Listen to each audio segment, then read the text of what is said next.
You could blow with that. Or you could blow with us. You could blow with this, and you could blow with that. You could blow with this. You could blow with that. You could blow with...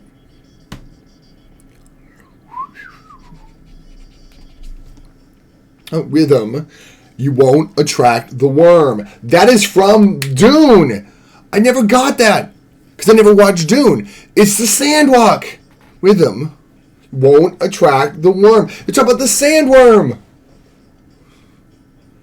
I never knew. As soon as I was like, I was getting ready for a stream, like, walk without rhythm, you won't attract. It's the sandworm from Dune. If you walk without rhythm, you won't attract the worm. You don't want to attract the worm. Those things are nasty. Check out my new weapon. Weapon of choice.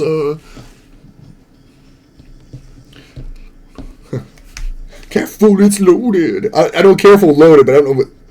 Oh, carefully loaded. Carefully loaded.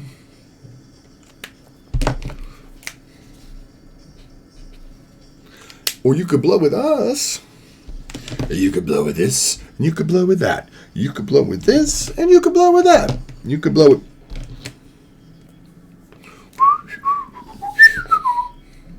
Oh, aroma, like love to the angels of light. Understand. Yeah. I'm in flight. It's got no doubt.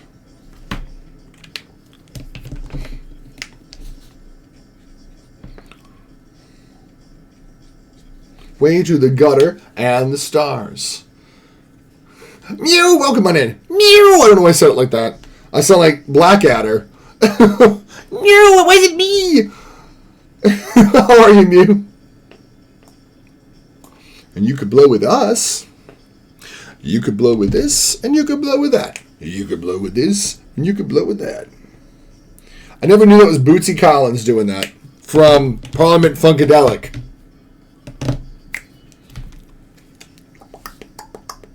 And when I watch the music video, it's mostly Christopher Walken. A couple stunt doubles, but most of the dancing is Christopher Walken.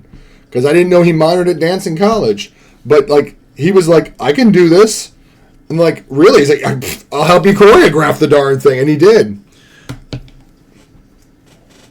Spike Jonze, the music video and motion picture director, I think, directed it.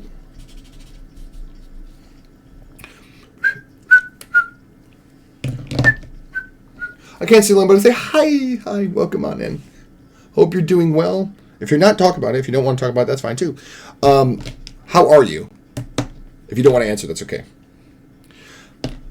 I don't want to do this thing. I hate when people say, I hope you're okay. It's almost like saying, I don't want to hear what you're doing.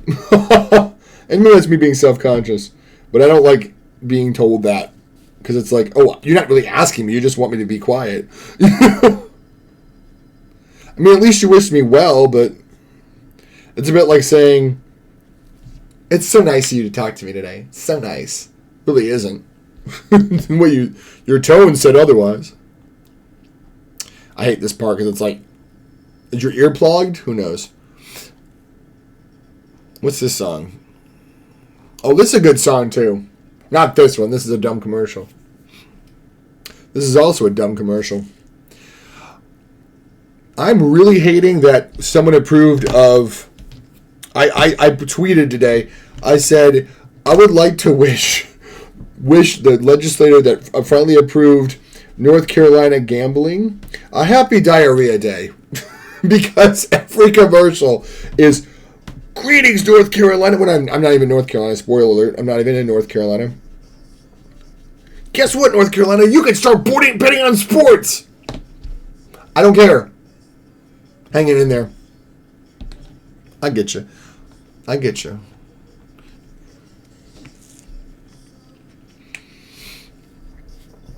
I gotta get better about reaching out to my friends. I'm trying. I'm not great at it yet. I'm working on it. And you know when until it rise, no one's wrong. Now, this will be how Fortnite Festival will make its money for me. Back.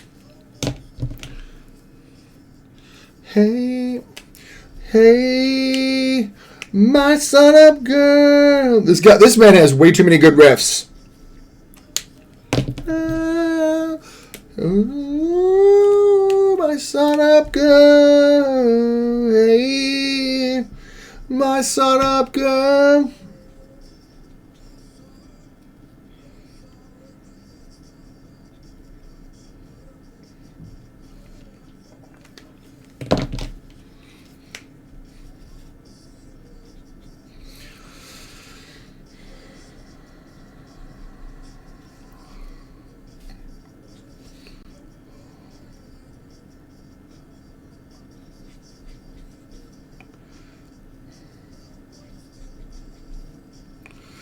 Even know it's wrong.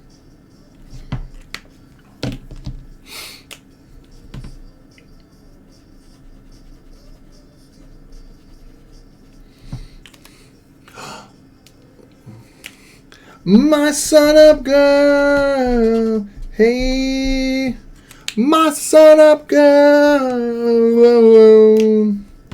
My sun up girl. Hey, my sun up girl. Whoa.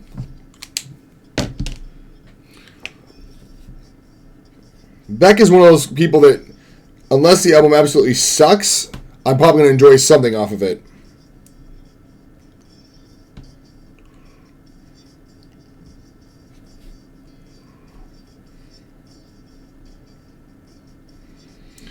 His riffs have no business being so poppy and infectious and catchy.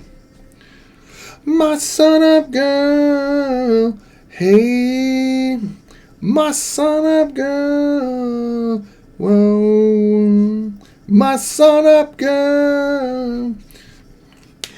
Like, people can't tell if he's saying sun up or summer, and I think that's valid. Because sometimes it's saying sun up, and sometimes it sounds like he's saying summer. My sun up girl, hey, my sun up girl.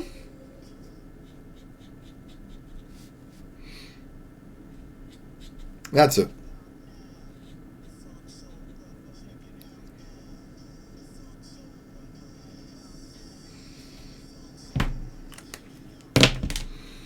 Don't know how I feel about this.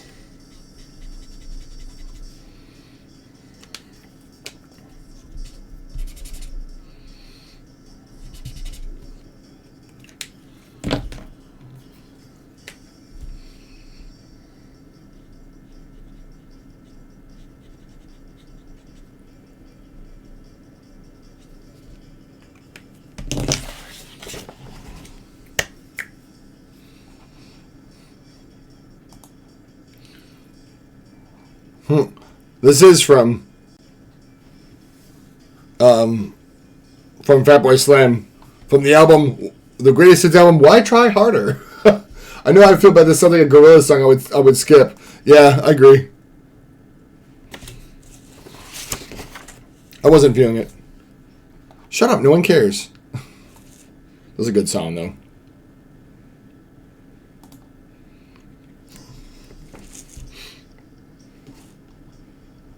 Now, if they get keys in Fortnite Festival, it's a done deal. Now, the thing is, I know this. Dan and Pat are notoriously tricky about what they'll allow their music to be used in. So they may go, Fortnite, nah, that's a cash grab. Or they might go, hey, yeah, the Goo Kids are playing it. That's pretty hip.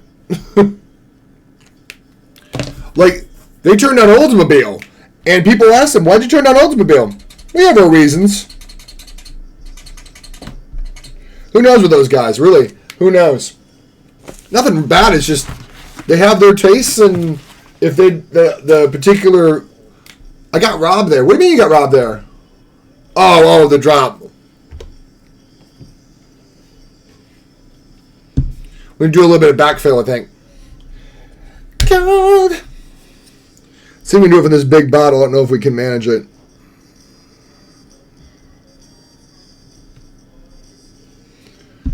It might be more equitable to do it with the small bottle. Look what I'm doing. Highly inequitable, sir. Yeah, it's not going to work this way. It's dripping all over the top.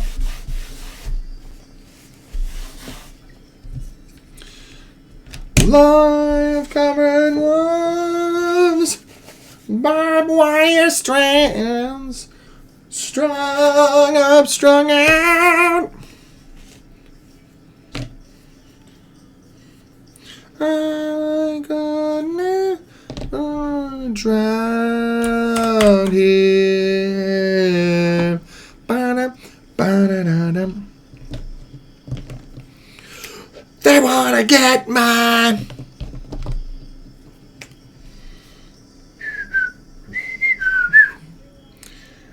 Gold.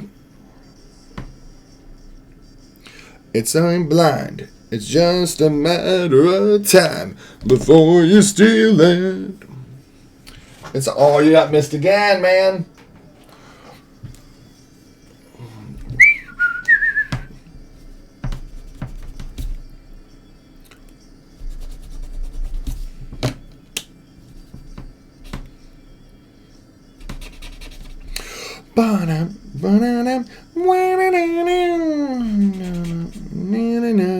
They wanna get my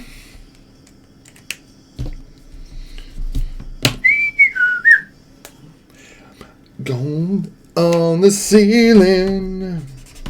It's ain't blind. It's just a matter of time before you steal it. It's alright. Ain't no guard in my heart on the ceiling. It's just a matter of time before you steal it. It's alright. There ain't no guarding my high.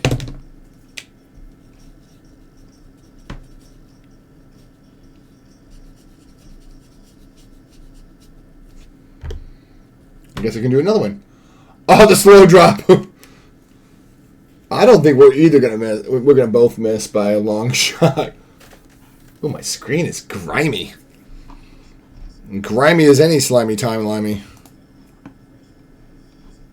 I like you, T, but not enough for this. The song after this one's a good one I want to listen to, but this one's not bad either.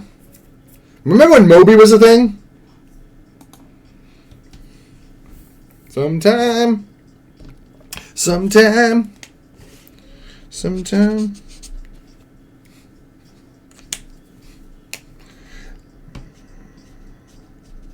Like, this has no business going as hard as it does.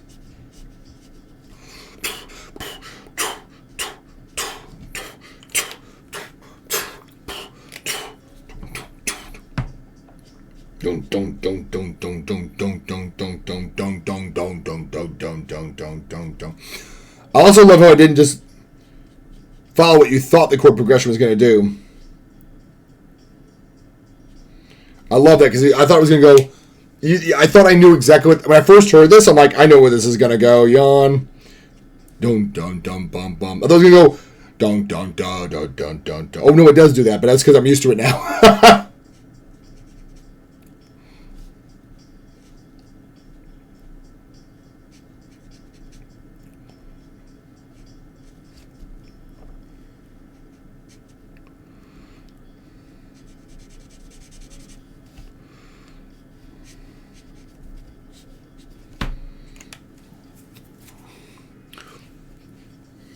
Oh no. Oh no.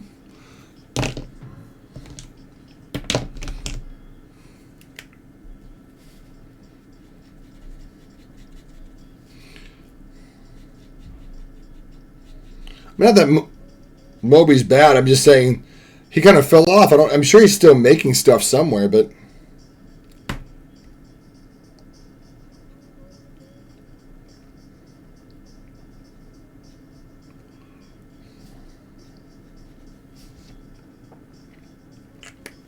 sometime.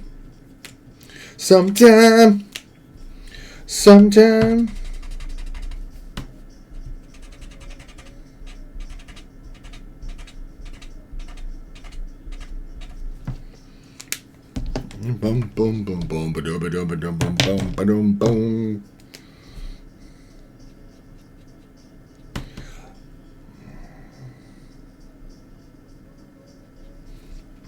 Ba-ba-dum, boom. Ba-ba-dum, boom, boom, boom, boom, boom, ba-dum, ba-dum. Bum, ba-dum, ba-dum, ba-dum, boom, boom.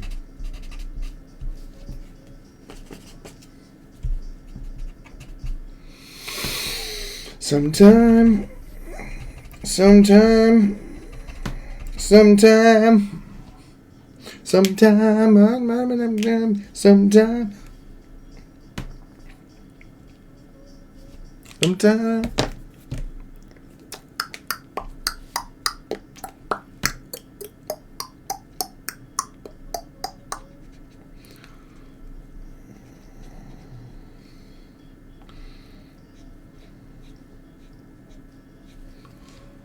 Sometime. I think I'm going to make this wider, actually.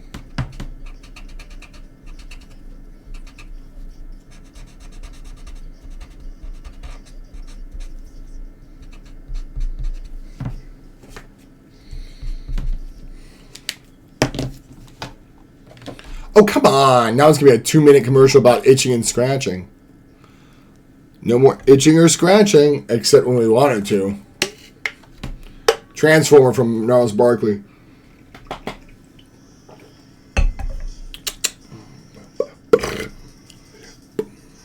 Man, when I had a bass on my, like a bass speaker on my car, that boom comes through really loud. That one hits hard. I can do it. I can do it. I'm just being myself. Plus, I gotta be you too. Couldn't bring myself to be you. But careful, I'll kill you with kindness. Like neatly, they see me, and they see me, they see me, they see me, they leave me completely. Yeah, I can transform, I can transform without even trying.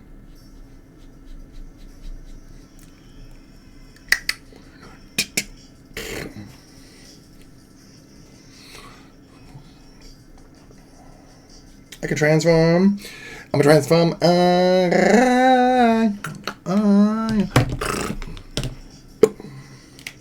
How to transform? I can transform. Now I'm gonna be someone else. Someone can be me too.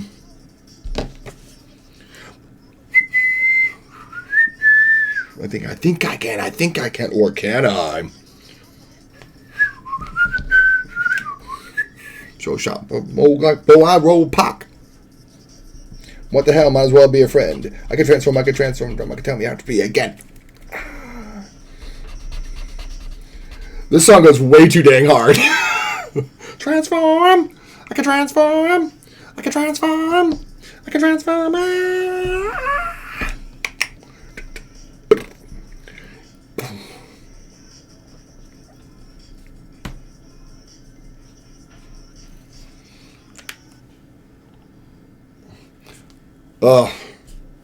Like, it's ridiculous how hard that song goes. I love it when it goes, when the second time it comes around, because every time you have that break, and the last time it comes by, it goes, till we have to be again. Right to it, no break. And you're just like, you have that drive that because the instrumental break is missing, it just slams you into the last kind of chorus in a sense.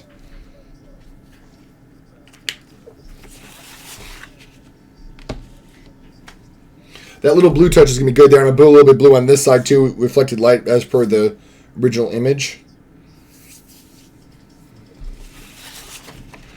Okay, we ain't going to do this. What is this?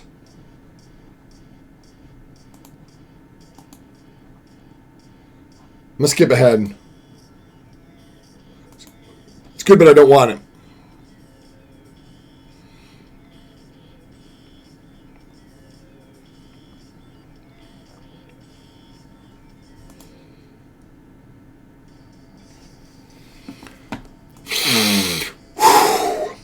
Trying not to get bogged down on all the hairs, and I'm getting bogged down on all the hairs.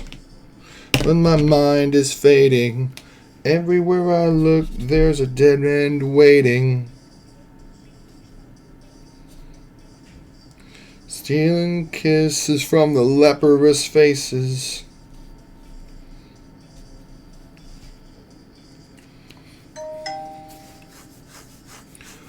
From the garbage man trees. Mouthwash, jukebox, gasoline. Pointing at a poor man's pockets. Leper sockets. I've got a devil's haircut in my mind. I've got a devil's haircut in my mind. I've got a devil's haircut in my mind. I've got a devil's haircut in my mind. I do a sick thing when I sing along with this. I'm singing at the tritone. The song is called Devil's Haircut. The tritone used to be called Diabolus et Musica, the devil in music.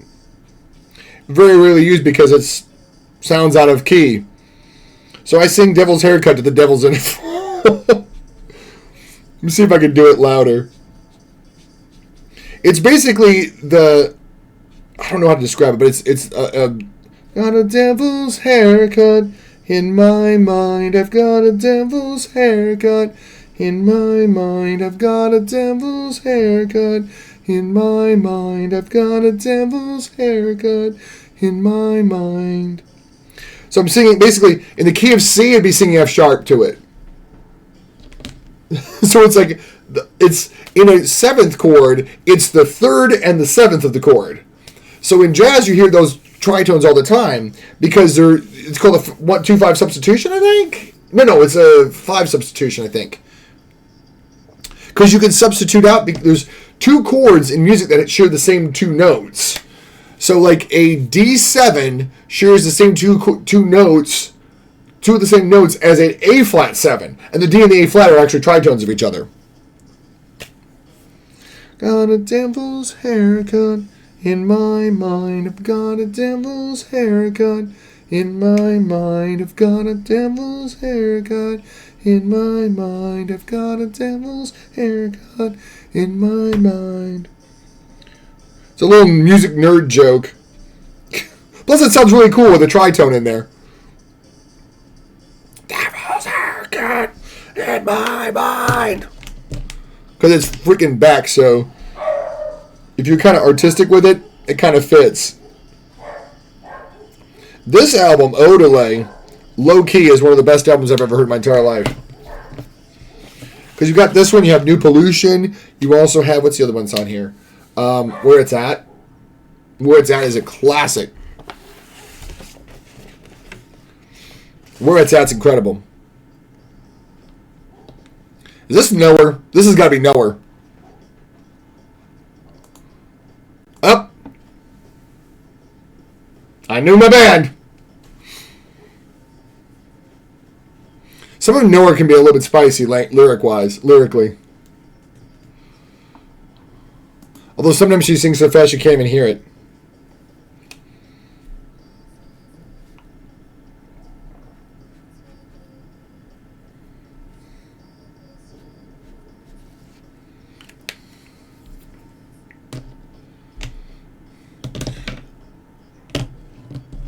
I can't. Well, now I heard S-bomb. But the thing is, like, they have a very prog rock sound from what I've heard described. Because it's very dense keyboards, but the drums are insane. Let me play a lick from another one of their songs. It's the closing... Wait.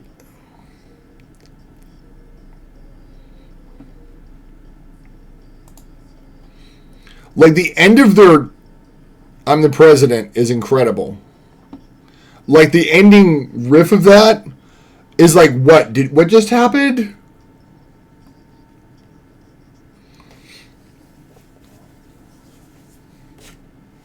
I mean, listen to this riff, though. Boom, boom, boom, boom, boom, boom, boom, boom, boom. I won't play the whole song because there's some foul language in it. Okay, we caught one of them. But listen to this drum fill.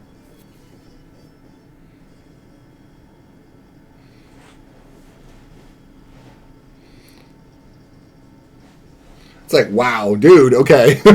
There's a better one, I think, earlier in the song.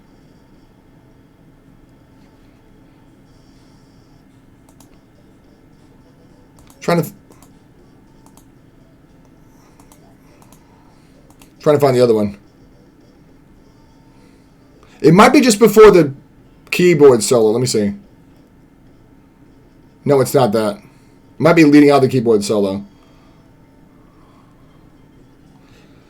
But it's like, smooth jazz will now be played. And it's like, how is it like the bass is so giving everything like it can? Bum, bum, bum, bum, bum, bum, bum, bum. The blue cheese, yeah. Bum, bum, bum, bum, bum, bum. Bum bum bum bum bum bum bum bum bum bum bum. The piano's just going blah, blah, blah, blah, blah, like it's smooth jazz. Okay, it's this. Listen to this.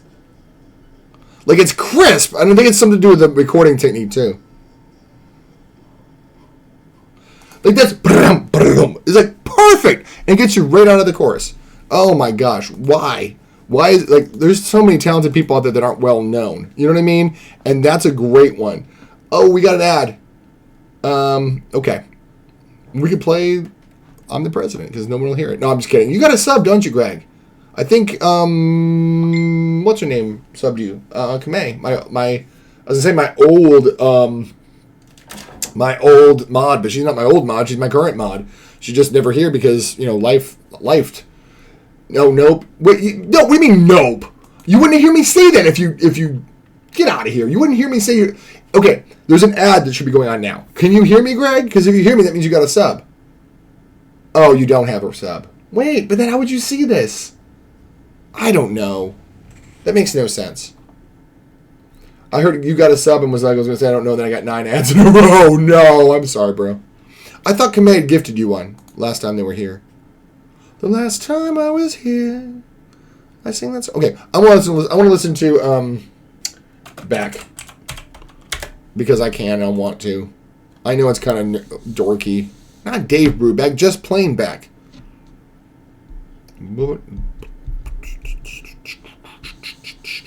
This guy. Beck. We are Sex Babam.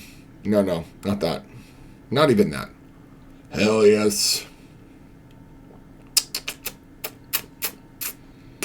Ready-made, Rock Catskills, Gamma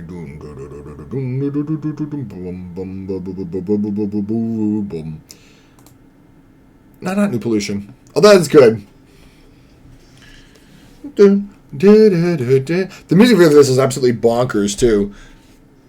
It's like all different genres. Boom boom ba doom doom doom boom boom boom boom boom boom ba doom doom doom doom doom doom doom doom doom doom doom doom doom.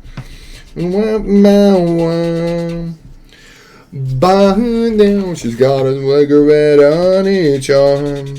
She's got a only white cavity crazes. She's got a cavity retied to the moon. Pink eyes looking to the fruit of the ages. She's alone in the new pollution. She's alone in the new pollution. She's got a man down a wheel of pain.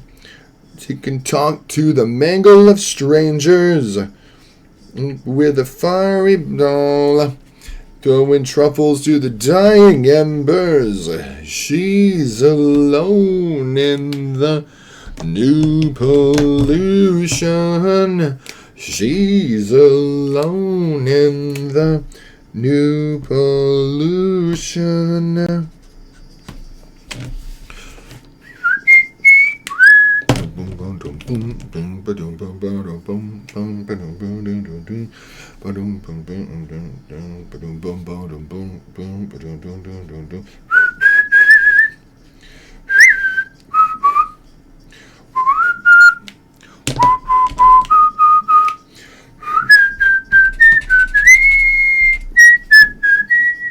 Also, my God, listen to this solo. I'm gonna whistle along with it one time. Listen how crisp this is.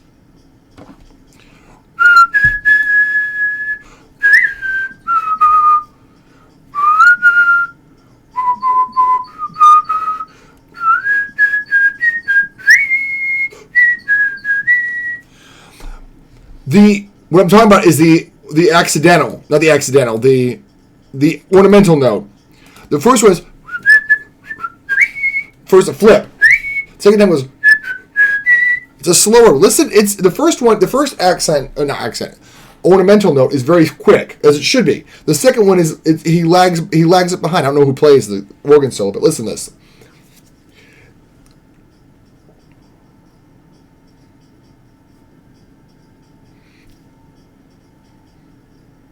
A delayed reaction on the second one. Ah, suspension. So beautiful. It's absolutely perfect, though.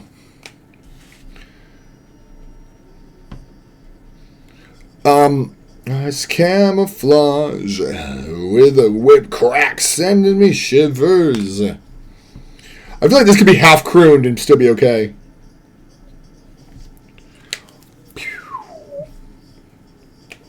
See, Danger Mouse worked with Beck on, what's the name of that one called? Modern Guilt. There's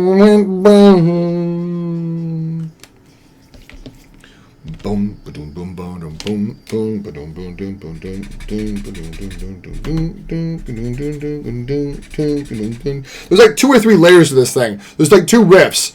One that's like dun dun dun dun dun dun dun dun dun dun in the middle, and there's one that goes dun dun dun. What was he? Dun dun dun dun. It's not going on now, but. There's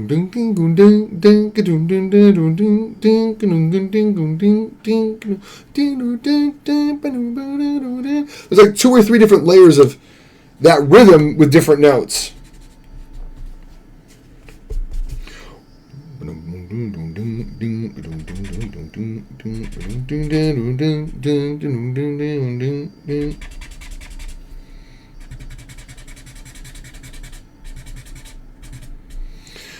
The one I want to play next is Gamma Ray.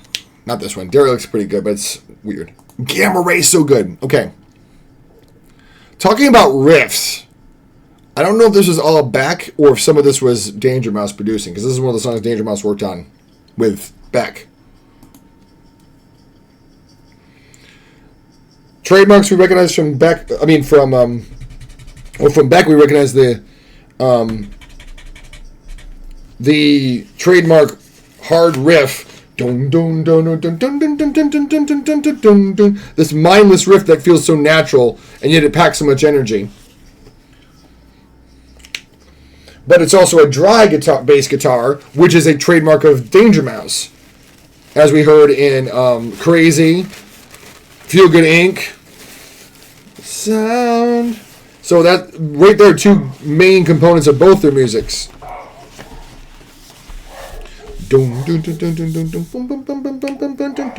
Paper Behind a Blot.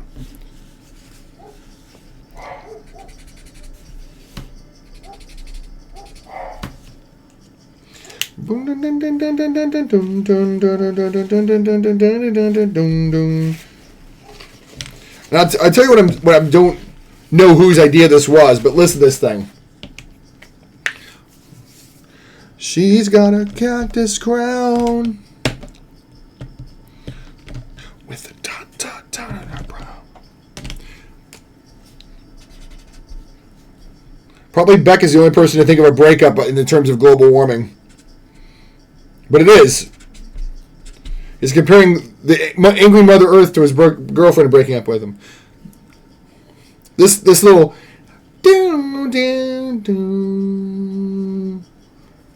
because it comes back different every time.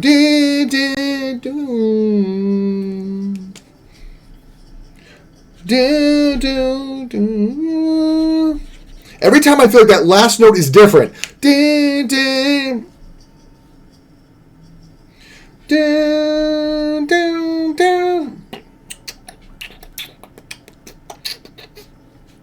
Every time it bends to a slightly different pitch. Even if it lands on the same pitch, it doesn't. It goes down a different path. And I might be wrong on that, but I feel like every time it's different. And not just performance difference, but I think it's an intentional choice to not be the same way every time. And I'm wondering if that was a Beck thing or if it was a Danger Mouse thing. He's like, nah, we want to vary that up, bro. Rolling Stone called that track "Go-Go Dancing for the End of the World." And it's crazy because the lyrics are straight up about talking about global warming, but it's clearly comparing his an ex-girlfriend to a cruel Mother Earth that's angry about what we've done to it. And it's like, is it about global warming? Is it about a breakup? Who knows? It's Beck. It's about both at the same time. Because who knows? And it works. Beautiful Way. Yeah, I like Beautiful Way. I haven't heard this in forever, though.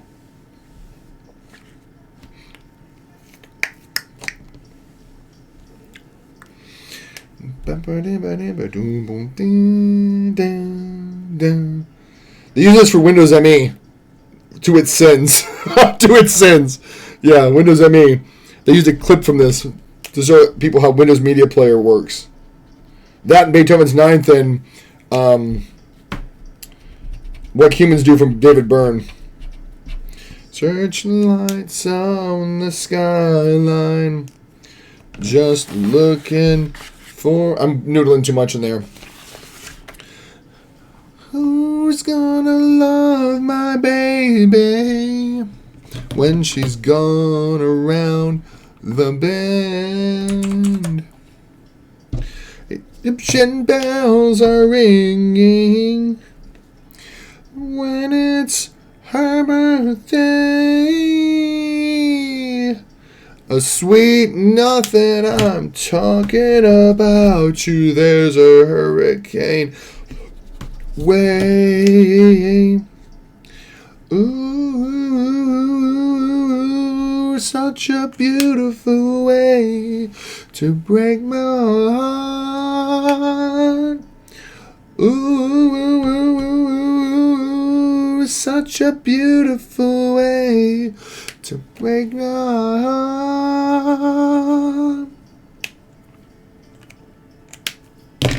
Is someone calling your name?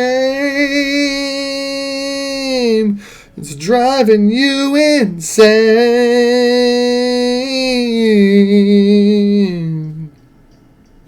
It's one of my favorite Beck songs because it's just so like tuneful. You were wearing that stained raincoat and your umbrella was a tangled mess. You were washed up on the glittering shows, looking for another crowd to confess. Crown, not crowd. You loved yourself out of a place in the sun, but you had some change to spare. And so you said you want to spend it on me, and shook the blues out of your hair. Ooh, such a beautiful way to break my heart. Ooh, such a beautiful way to break my heart.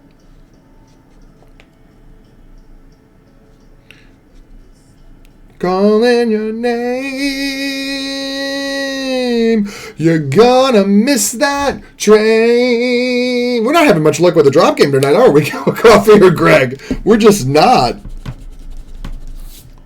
Boom, down.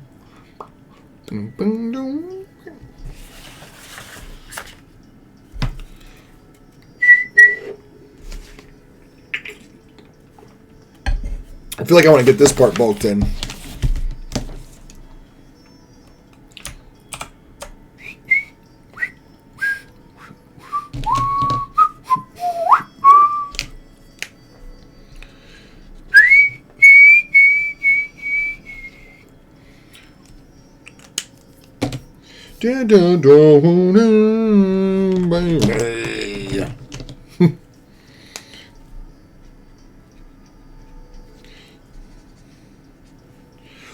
Ooh,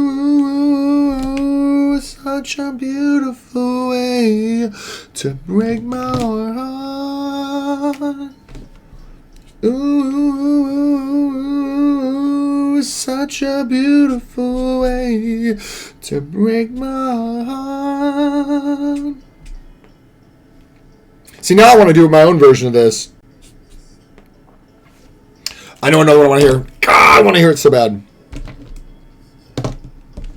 Saying.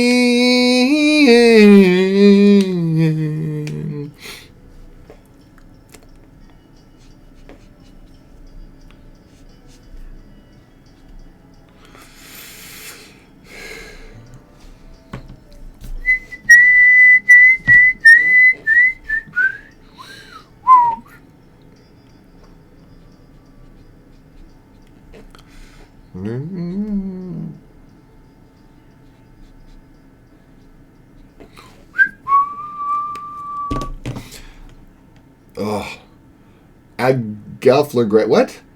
Oh, a cup of coffee and Greg. I was telling you that we haven't had any luck with the drop game. Cup of coffee or Greg. Hot knife. This is one of those things I want to do a reversion of too. No, I've got it twice apparently. Like the music video for this is simplistic and perfect. Because all she's doing is playing timpani. And then a piano. And the backup vocalist is actually her sister. So it's literally just her and her sister, a timpani and a piano. And you have all the different cameras of all the different overdubs. If I'm butter, then she's a butter. He made my heart a cinemascope screen showing the dancing bird. Also, that ascending, descending line is gorgeous. I get fast whenever I'm with him. I'm butter if I'm butter.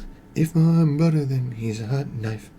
My heart a cinemascope screen showing the dancing bird of paradise.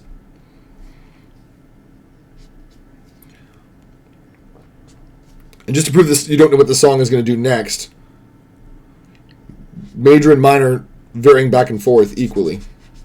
It's both minor and major. Hot knife, I'm a hot knife. I'm a hot knife, he's a pat of butter. If I get a chance, I'm going to show him that he's never going to never need another. If I'm butter, then he's a pat of butter. When I get a chance, I'm going to show him that he's never going to never need another. Hot knife, he makes my heart a cinemascope screen showing the dancing bird of paradise. You. Boom, boom, boom, boom, boom. Feisty.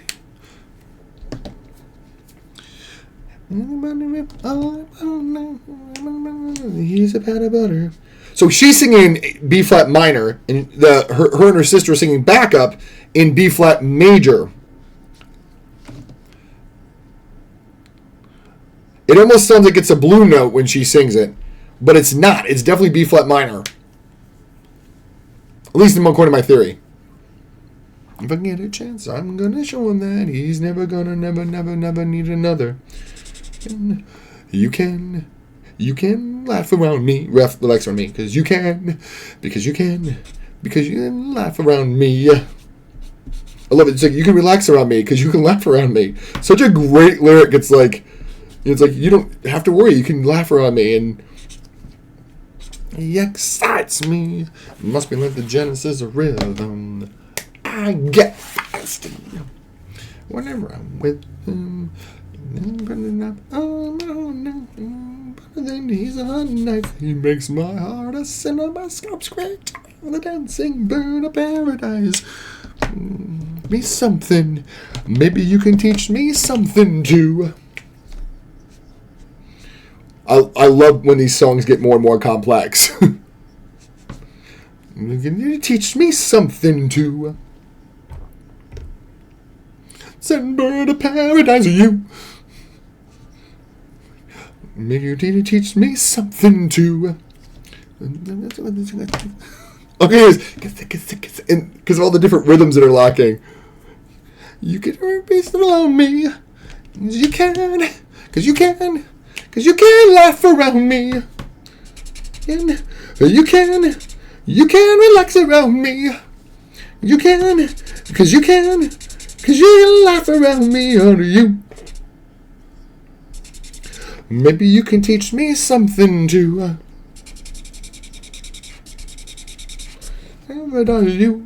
You teach me something. Maybe you can teach me something too. It's so great. Ah, pool booty. But I love that because it's like so like it's so much going on. It's maybe you can teach me something. Maybe I can teach you something too. On top of her also saying, "This is rigged." I'm sorry. That cup of coffee go. Wah, wah. I'm just kidding. Sometimes it just goes. You just get this one that goes like this. A slow drop going like next to no horizontal motion whatsoever. And you're like, well, I'm screwed. Unless it goes like somebody else would have to drop at the same time and bounce really hard, or else because I think the vertical drop is the drop speed, the vertical distance dropped per second is the same, but the horizontal is what varies. And I literally had one in David Cat stream one time. I went like this all the way down, and I'm like, well, that was an energy. Because it just bounced all the way down. Morningside. There's another one I like the complexity of. I don't know why. I wish there was more guys that did this in their songs. That just, like, every repeat does, not Morningside by, no, Sarah Bareilles, Morningside.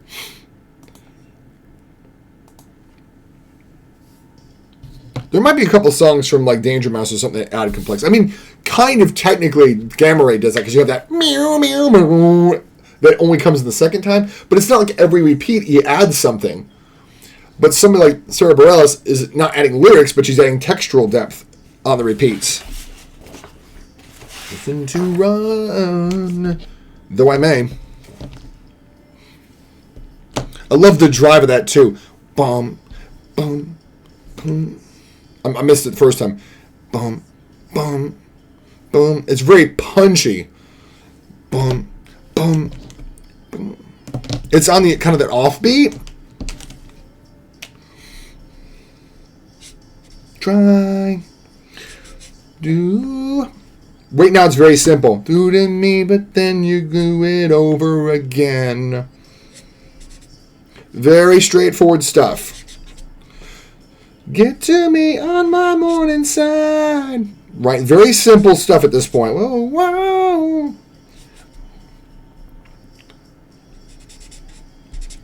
But now we're going to add a little bit more textural depth to it.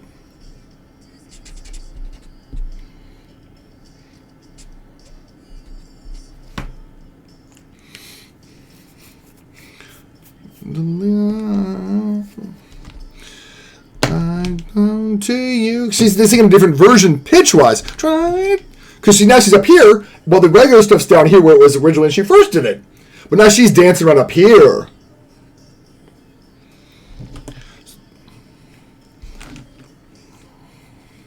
Get to me on my morning sun.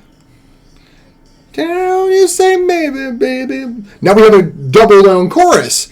Used to be the one to the misfortune to find. Afternoons run for cover. It looks like you're on my morning side.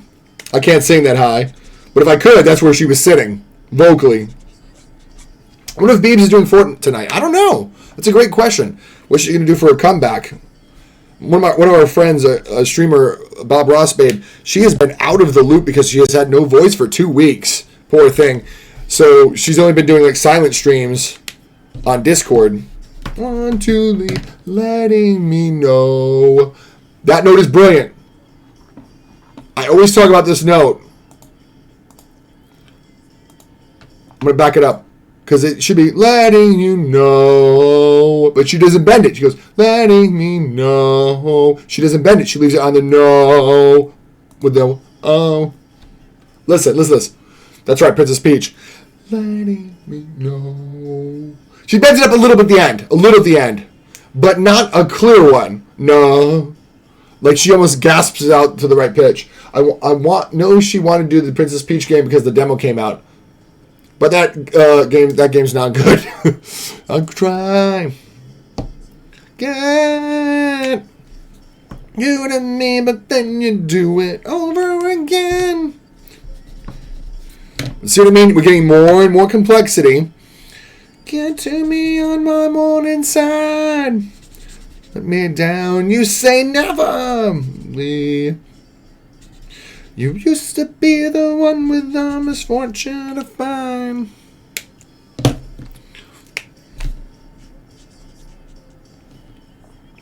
My morning side. Yeah, yeah. Yeah, yeah. Yeah. See, again, so much complexity. It just started off with a very simple chorus, but she's now adding all this depth and vocal work, and Sarah Bareilles is a modern master when it comes to textural depth in a song. Other people have done textural depth. Don't get me wrong. Even the Ting Tings have textual depth, and That's Not My Name. That's why I love that song so much, because it seemed like it's a simple, dorky meme song, but then you start listening, you're like, wait a second, they add things every time, and at one point there's like 4 vocal lines going on at once, not unlike Hot Knife by Fiona Apple we just played, but it's so much more going on than just, I'm going to repeat the same thing over and over again. Adding to it makes the repeats interesting. Kind of like Bolero by Maurice Ravel. He doesn't just repeat. He adds something to it every time by changing the orchestration. Now, it's not much of a change, but he does change the orchestration. And of course, there's the second melody.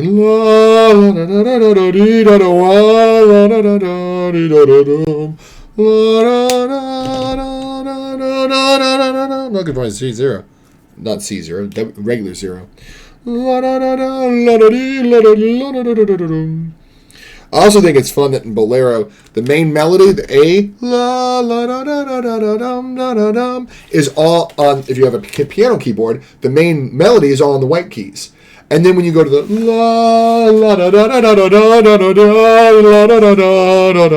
harmonically speaking, it's the most complicated part of the piece because it actually adds all the accidentals. So you have the first melody on the white keys, and then some of the other ones that are almost on the... That's not even fair. You're like all the way on the side.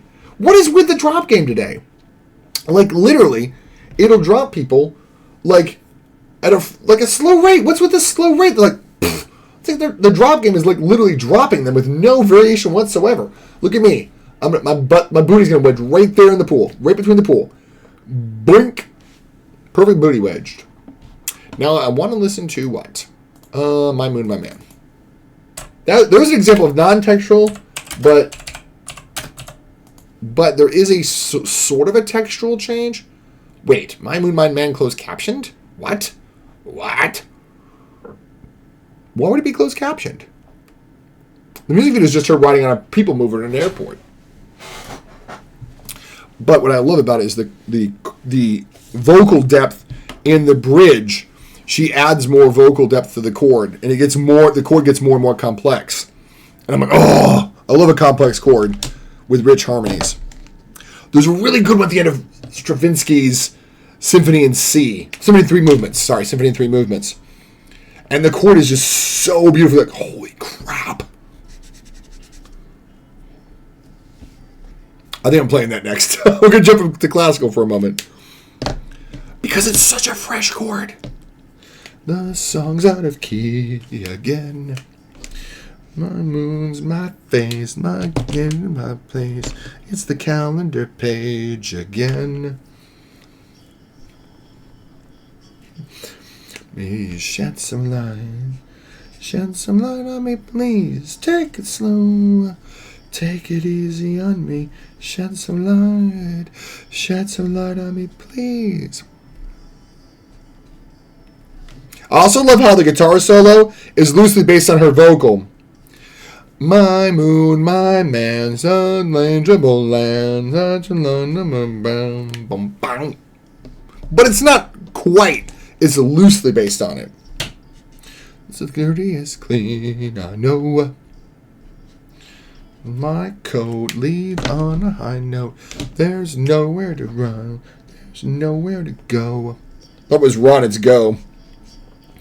On me, shed some light Shed some light on me, please. Take it slow. Take it easy on me. Shed some light. Shed some light on me, please.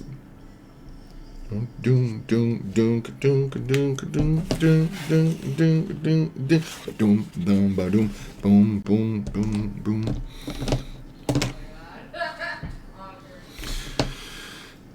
Boom. Like how he's just like the drummer's just literally throwing everything at this point.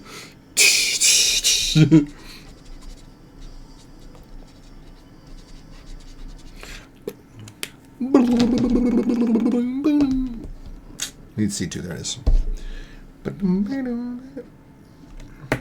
Now listen to this freaking stacked chord. It's so gorgeous. Very simple. My moon, the moon in my mind. There's some vocal parts up down there. The moon in my mind. Now listen to this one. The moon in my mind.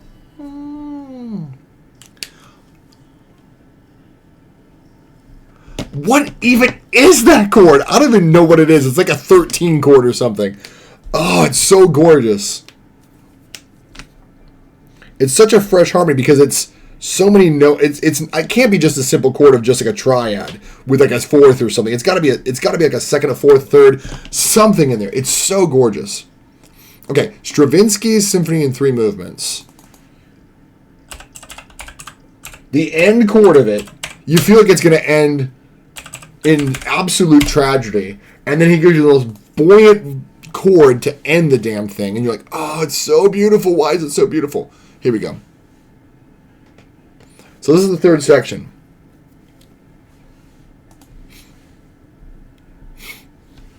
It's only like 3 or 4 minutes. It's not very long at all. Oh, actually 6 minutes. Bum, bum, bum.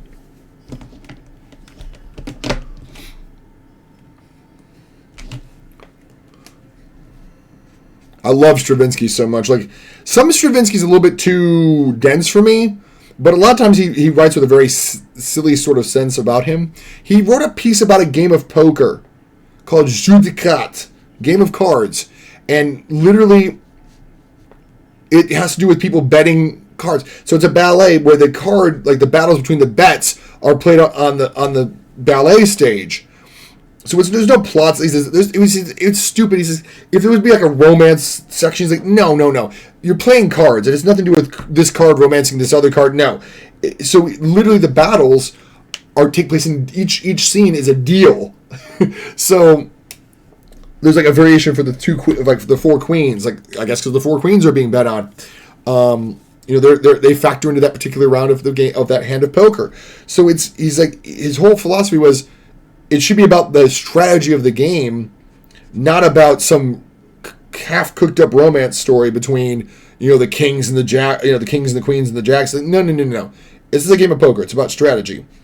So we try to make that the strategy, and it's so cool. It's so like he works into it parodies of other famous classical pieces. So there's references to the Women Tale Overture, a whole bunch of other pieces too. I want to say even Limoges from Pictures and Exhibition. Like, some of them I think are so paraphrased that it actually references 2 or 3 other famous pieces.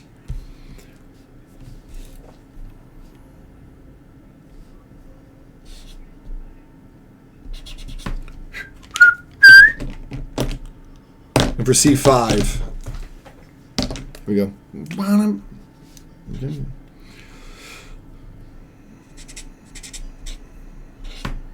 I'm also tickled pink that Oppenheimer won Best Score. It was a great score, but also they literally had to invent a new recording technique to even make that soundtrack happen. Because Ludwig Göransson, I think is how to say it. But he was like, I want these tempo changes. And they were like, there's no way human beings will be able to reflect those tempo changes. Because you have a click track. When you record a soundtrack, you have a... in your ear the whole time while you're conducting.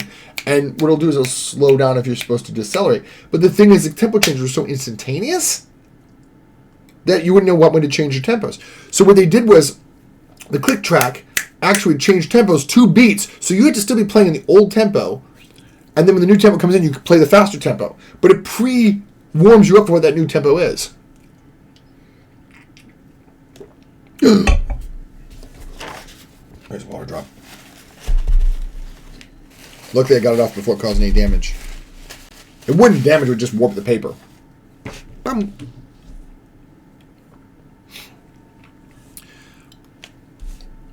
So I'll point at the chord I'm talking about. It's so beautiful. Well, I won't need to point it out. It's literally the last chord. And I will give you a huge hint. When the piece is ending, it sounds like it's going to be sad and depressing because it sounds like it's going to end in D flat minor. And then you get this big, fat, buoyant chord in D flat.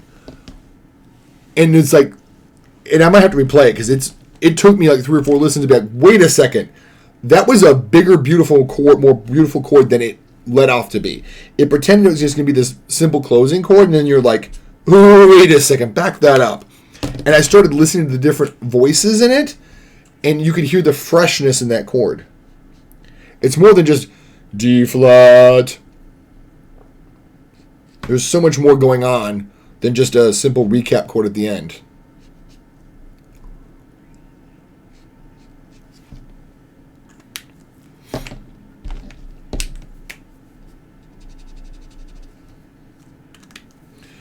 Bum, bum, bum, bum.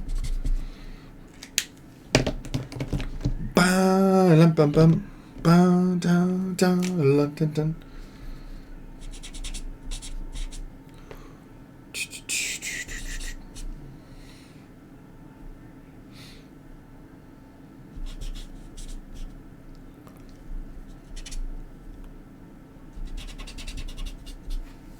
We're getting close to it.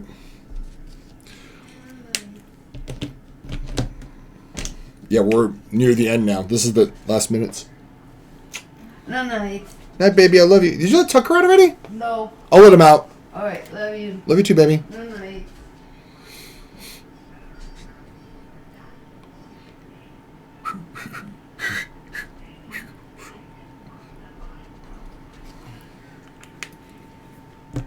I promise it doesn't end this sad. I promise. Like, that's the first hint it's going to be happy.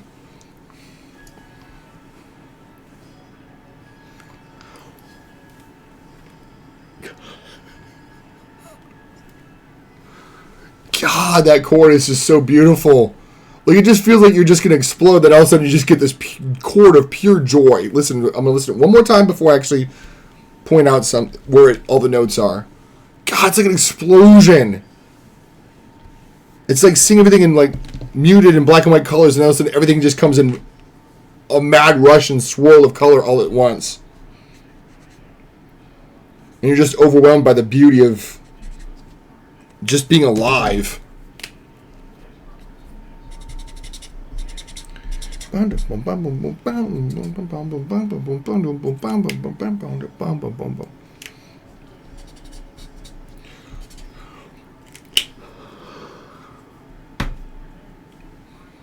also don't like the way Bernstein does that, though. I don't like the slow. I'm going to find a different rendition of it. Stravinsky 3. I thought it'd be really good, and I'm like, no, I'm not a fan of that. 3 movements in Dante Leonard Bernstein. I'm looking for... Don't I have it somewhere in my library? I thought I did. Stravinsky. Rite of Springs. 70th Psalms. Rite of Spring. Chung, chung, chung, chung, chung, chung, chung, chung, chung. Is this it? No, that's not it.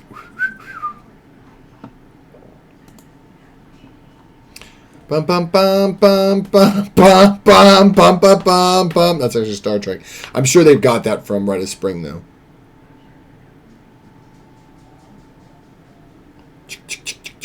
That's Tucker's nails as he runs around. Con moto.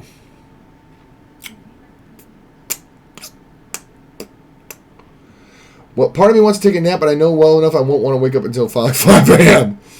Yeah, make sure you take sleeps around what sleep schedule you're trying to aim for. Like, don't punish yourself, but also don't let your body tell you when you're going to sleep. Make your body do what you want it to do for sleep. This is the album I want. This is not the piece I want. I mean, it's easier said than done, I know. I know what I'm trying to aim for, to be honest. Well, you want regular sleep. I'm sure, right? Petrushka. This is one of those pieces I wish I always could learn. Petrushka. It is basically Pinocchio, the Russian version of Pinocchio, essentially. The puppet that comes to life. A puppeteer in a Shrovetide fair brings to life this puppet. And it falls in love with a beautiful ballerina. But the Moor character is more handsome and less awkward, and successfully woos the ballerina, but he's a little bit brutish. And Petrushka tries to defend him, and the puppets have a fight. And I think Petrushka kills the Moor, I want to say. No, I'm incorrect. The Moor kills Petrushka, and then when the police come, they're like, "What are you doing?" He's like, "This is a puppet show. They're not even alive. They're puppets. What's going on?" Well, the spirit of love brought the puppet to life, and at the end, grotesquely, Petrushka, the puppet's ghost spirit, dances. You know, that he's still basically his spirit is undying. I can't remember if people see that and they're mortified because like, oh my god, a puppet has a spirit and now it's alive, or if it's like unseen. I can't remember how that works. But the idea that this puppet had come to life because it loved this other puppet so much. But the idea of a puppet coming to life and starting with the name P is definitely, we have a lot of what's one before? A lot of literature that's based around puppets that come to life. This is Chez Petrushka, the room of Petrushka, or Petrushka's place. So there's very much very much an awkwardness because he's kind of an awkward puppet. He's not particularly classically handsome.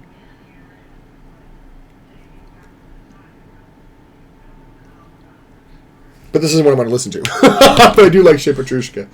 Well, the best thing I can think of is like a 5 to 6 a.m. or to 1 p.m. Why? Is that your sleep schedule? You have to be up. I mean, let me ask you a question. Is it better for you to sleep in like that? Like sleep during the morning rather than during the night? I'm just curious.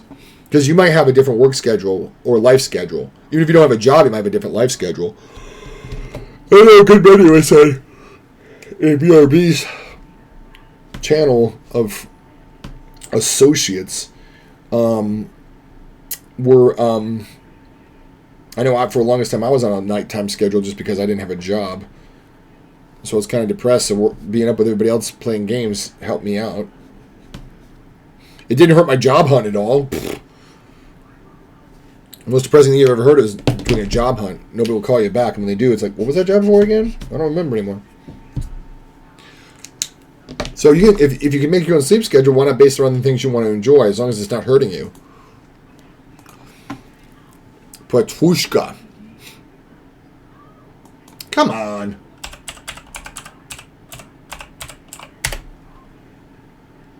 Whoa.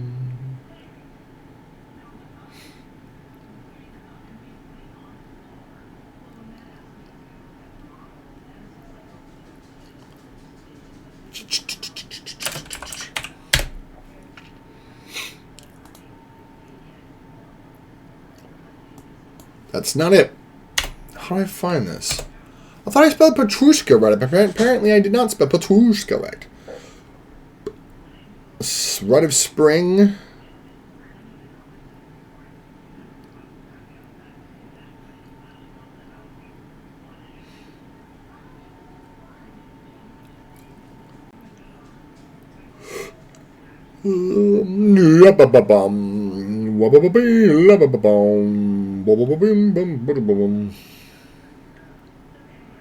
Trois movements de Petrushka. 3 movements from Petrushka.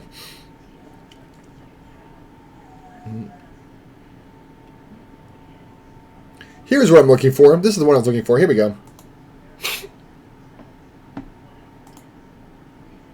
There, I finally found it.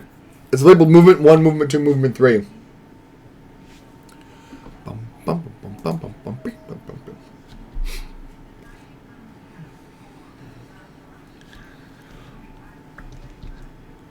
love that version better.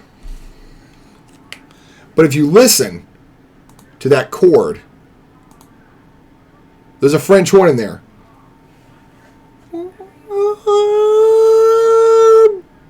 Boom. It's basically bum bum bum bum bum. Whoa. It's like yeah, wham wham. No. Yeah, it's like a sixth. That whoa bum ba-da. It's like a sixth or a fourth. It's not a chord. It's not a whoa. It's not in pitch. It's an added note. Wow. It's so beautiful. It doesn't belong there, and yet it's like, it's so perfect. Now I'm going to listen to another thing. Prokofiev Violin Concerto. Speaking of musical complexity, as a repeat, it's a rondo. Is it a rondo? I think it's a rondo. Rondos in music are when you repeat something. Basically, what it is you play. Rondo is you have an idea. You have a second idea which contrasts it. You go back to the first idea. You go to another new idea which is completely different from the other two, even more further removed from the first idea. Go back to the original idea. Bang! Wait. What was Leroy Jenkins? Did we all hear Leroy Jenkins? Oh, Leroy Jenkins didn't work. Wait, hold on. Welcome on in, by the way, Blue Knight. How are you? We're about to weep a little bit. We're talking about rhythmic complexity in music, or complexity in repeats. I need to go to Blurp. I forgot everything got unjammed. Good evening. Big. Yeah, my stuff got ungoofed up. It got goofed up because I had to reset everything. Log in with Twitch. Authorize. That should work it. Let me see if let me play Leroy Jenkins if I can. It might tell me it's on cooldown. It told me I was on cooldown. That's okay. I'll get it this way. How are you, Blue Knight? We're talking about. I was talking about rondos. I'm good. How are you? I'm doing well. I'm a little bit behind where I want to be on the puppy, but I'm not too bad. I'm going to see if I can get most of that blocked in tonight. How are you, Blue Knight? Let me turn off the line indicators and go by that. But a rondo, you keep repeating the same things over and over again. This is the one main melody, which in this case is this one. La dee dee dee dee dee dee dee dee dee. That's the main idea. But every time it comes back, he had something new melody, comes back to the original, but every time he brings it back, it becomes more complex. This is Isaac Stern on the violin too. Boom, boom, boom, boom, boom, boom, boom, boom, boom, boom, boom. I'm playing this at my own risk though. This one makes me a little teary-eyed, and I thought I was a wuss until I read that in the Spanish premiere, people were openly crying during this part of it. So forgive me if I made you a little sad during this part of it. But I thought I was a wimp, and they're like, and I read in the history books that when this premiered in Spain, people were openly weeping in the concert hall. I think it's because Prokofiev doesn't typically write like this. So when he writes like this, you know he meant it. He always writes in a very sarcastic, bitter style. So when he comes to something like this, you know every note of this was intended and heartfelt and meant. So something like that clarinet, brooding like that, is more typical of his style. But again, that's the accent. The truth of it is this beautiful flowing melody. Stopping in to say hello. I guess I'm doing okay. Work is tough. My life is bad all the wrong ways. And I'm in the middle of crunch. I've been better, but I'm trying to keep my head up. I've been buried in projects, so I can't stay long, but I realize I haven't seen you. I really appreciate that. I keep dropping into Jerry Condra's stuff, too. I haven't seen you in there in a minute, but I've been lurking a lot. I haven't had much time to participate. Plus, I don't want to distract her when she's doing a speed run, you know? Because she's, like, top speed run for some of the games she's played in the world. She's like, yeah, not many people have tried it. I'm like, but the point is even if not many people have climbed Everest, you've still done it. You know, you've still done more than what other people have done, which is not at all.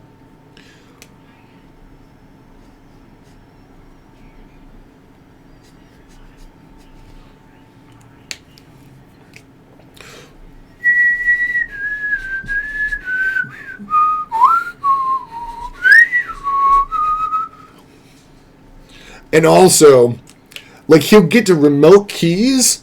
Like, he got to C major, and he's like, just kidding. It's actually back in E. Because the main melody is actually in E flat. So the main theme should be in E flat. So when he brought it back that time, he brought it back actually in C. And then he's like, no, let's bring it back to E flat where it belongs. And you have this wonderful little, like, and it just brings it right back. I was like, but I'm like, let me not sing it while the beautiful music's playing. Anyway, I gotta get to work. I gotta start saying, I can't stick around, but I'm overdoing this. And yeah, go. I wish I could stay longer, but I also don't want you to. Here's what I don't want to hear. Here's what I don't want. I don't want you to be like, oh, I messed up my project because I was too busy talking. Yeah, please go do your project, man. Thank you for coming by at least and saying a quick hello. Sometimes I wonder how people are doing, and I just forget to reach out to them. Believe me, if I guarantee you, I've thought of you, as a great many other people in the stream. If I haven't reached out to you, I promise you, it's not because I have anything against you. It's just because I haven't reached out to anybody. I'm really bad at it, and I know that's a crappy excuse, but it's the truth. Because I'm always thinking, what if they don't want to hear from me? But the truth is, like I said, anybody that's in my stream on a regular basis, I think of you quite often.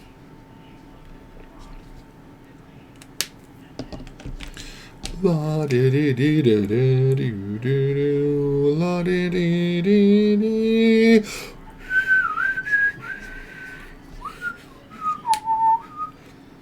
So that's literally your second theme. I mean, your third theme. Dum bum bum wow dum dum dum dum dum. So he's gonna get stuck in this one for a while. But that's okay. This is a newer one.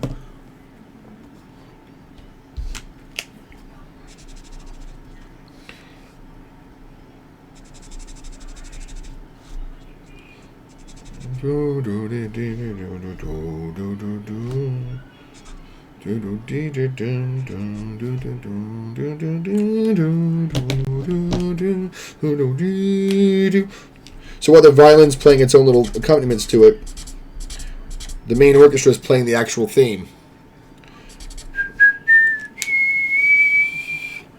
And how anybody can play the violin that high and that pure, I don't know. Truly gifted people. I know I've never tried playing the violin, but I know from people that took violin classes in college because anybody that wants to take advanced music education or band has to take all instruments, even if they're not good at them. They still have to have a general proficiency of understanding the complexities that would make that instrument difficult to play, to at least begin to advise what to do correctly. Even if they're not going to be a string instructor, for example, they still want to know how to play the strings. And one of my classmates, he goes, I know how we get in not Salman bin Laden. I know how we get Saddam Hussein to crack. Put him in a room with a cello student. He says, I'm bad.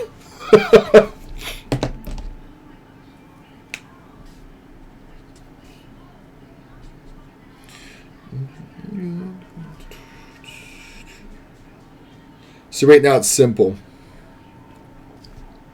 I said right now. Bum, bum.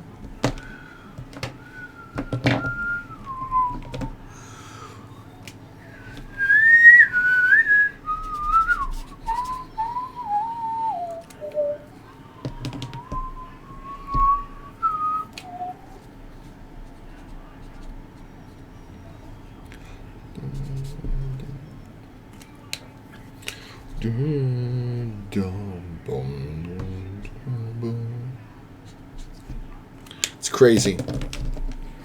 Like, how simple this is. And like I said, Prokofiev is not the kind of person to give you that kind of almost overblown, melodramatic kind of emotionalism. So when he does give it to you, you cherish it because you're like, oh. Because he doesn't give into sentiment very often. He had a wicked sense of humor. But at the same time, when it's appropriate, he will go into sentiment. Because he's like, yeah, this is the time to do it. Oh, I forgot I got to do the little puppy paw down here. Erase this out down here. Sorry about the earthquake, guys. Bum, bum, bum, bum, bum, bum, bum, bum, bum, bum, bum, bum, bum, bum. And what's beautiful about this finale is he gives the accompaniment to the violin and the melody to the rest of the strings. Listen to how beautiful this is. It's so simple.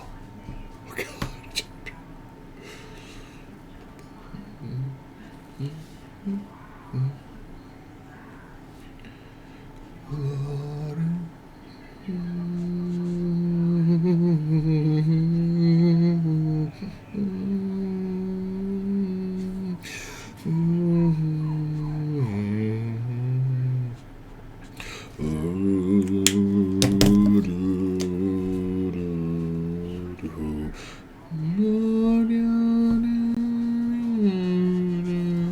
Oh, puppy's trying. It's time for him to go outside.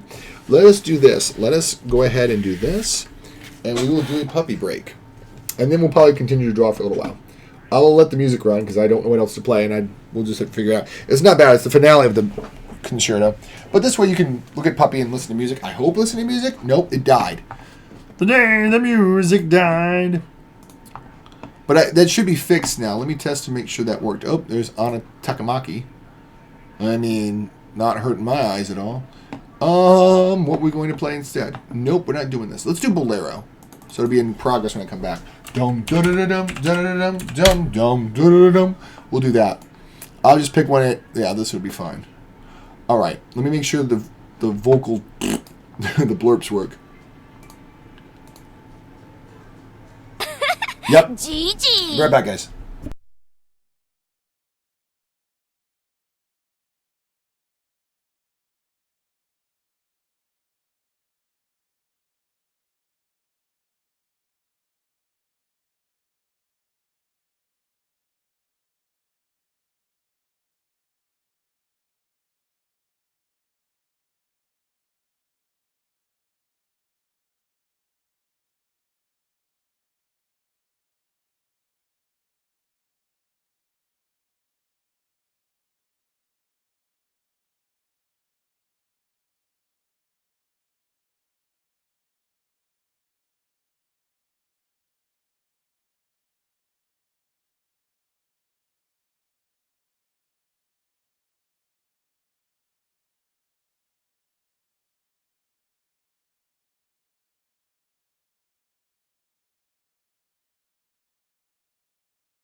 For those in ads, sorry. I just came back to... Oh, no, it just ended. Perfect. Perfect timing.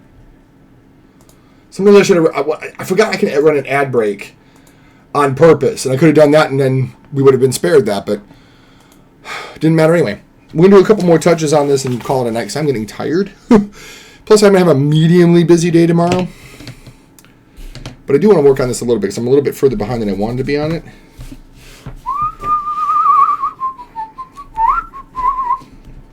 My favorite variation. French horns, celestes an octave above, piccolos in 13th and 15th above. The piccolos are playing E, G, octaves above the celeste. And the celeste is way above the French horns.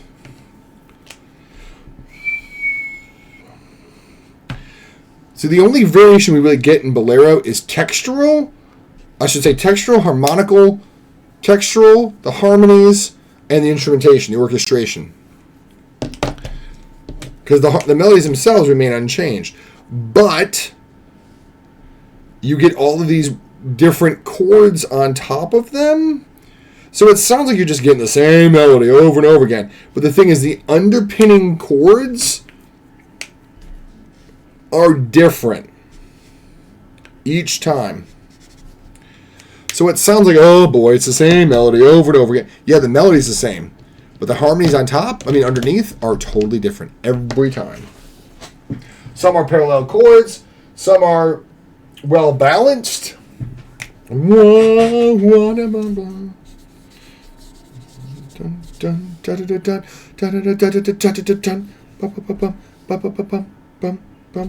I've always thought this melody, particular, encompasses all of human suffering.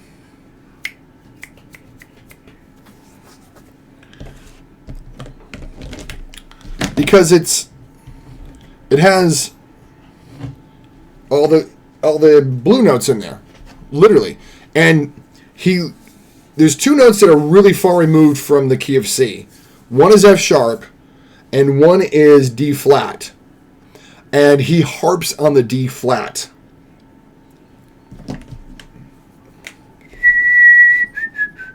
That's the B flat at the start.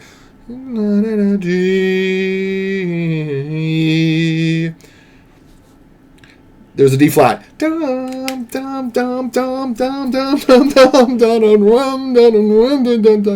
11 times he hammers that note home. And at one point, it's the only note he is playing. Oh, I love that so much. I've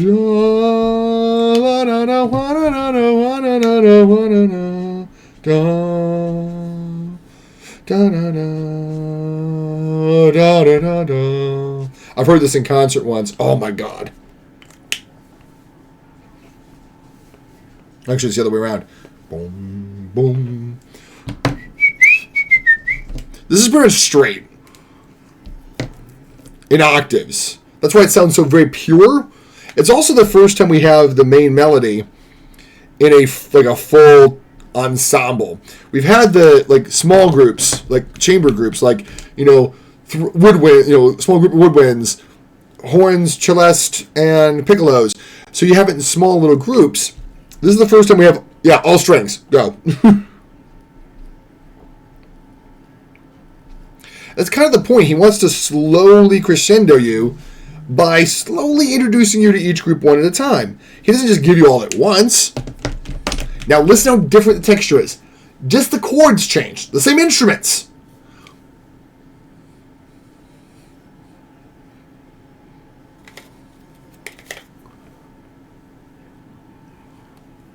I think he added woodwinds this time. But it's more than just the woodwinds added that causes that textural change. It's because he changed how the chords work. They went from octaves to parallel chords. So he went from being like just two notes to being like 4 or 5 notes in a chord going like this. What they call planing. So you pick a chord of 4 notes and you go all like this and you lock. If you were like on a keyboard and you keep that structure locked, that's called planing. You're not doing like this where the fingers and the distances are changing. You lock in the intervals, they stay that same distance, and you go like this. It's called planing.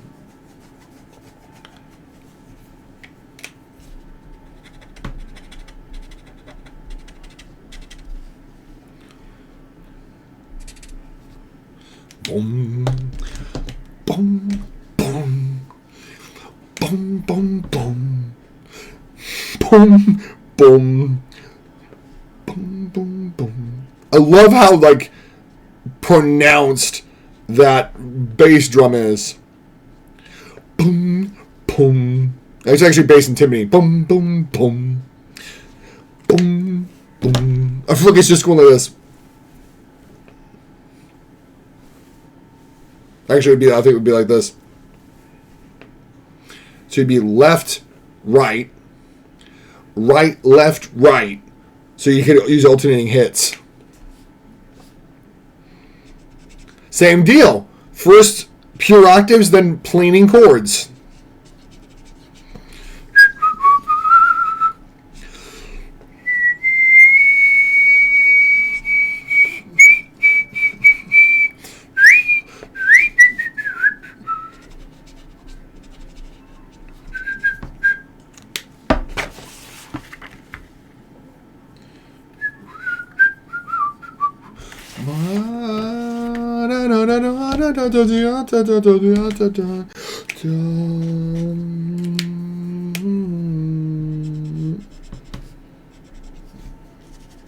One, dun,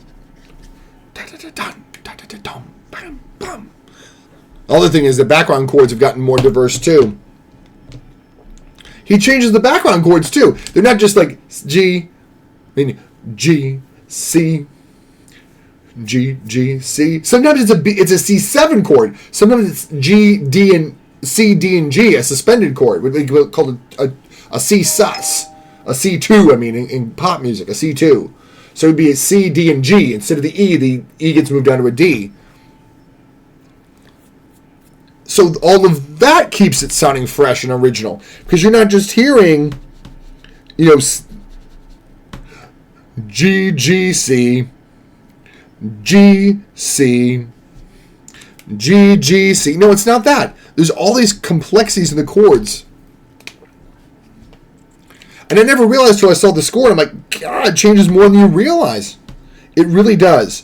It's so much more diverse than it appears to the first listen. That's why it's so fresh, because he's constantly rotating out the main harmony is not unchanged. The main melody's unchanged. Everything else is up for grabs.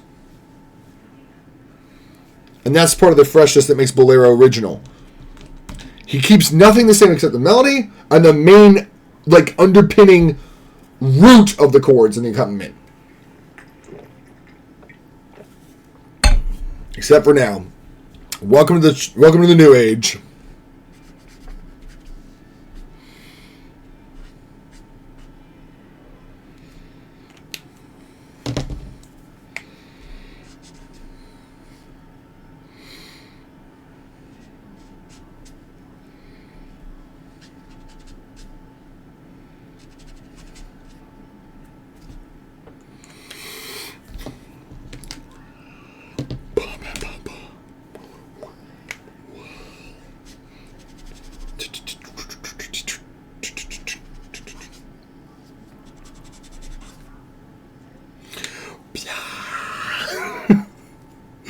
That screech. No, just kidding. Again, it seems so it's just the same thing over and over again. But if you pulled up a score of it and looked at the score and just looked at the string parts, you're like, oh my gosh, the chords are constantly changing. Even though it just sounds like a simple C, G, C, C, C, C, C, C, C, G, G, G, G, C. No, it's not. It's never just that. A couple times it's that way. When it's something it's said its purest form, that's when he's done just those straight C, G, C. But some other times he's doing C, G. He'll do a chord. Bork. He'll do a G, B flat, C chord. Sometimes I think one time there's a G, B flat, D, C, D chord as well. So it's like a C9 minus 5 and 3. Yeah. Because it adds a richness to it that it's called minimalist. It's been called minimalist before. And the thing is, it's not minimalist. I mean, I don't think minimalism is minimalism anyway. The idea of minimalism is to to impose small changes. But they do that by repeating and repeating and repeating, so that you get used to what's the same, so that when you do change it, you notice. But they call it minimalism. Oh, because it's repeating over and over again. The point isn't the repeats. The point is what he's changing when he does repeat. That is the point. That is what makes minimalism what it is. It's the point of it's paying attention to what has changed because he's repeated it so many times that when it does change, I heard the change. That's what makes minimalism what it is. But as most artistic endeavors go,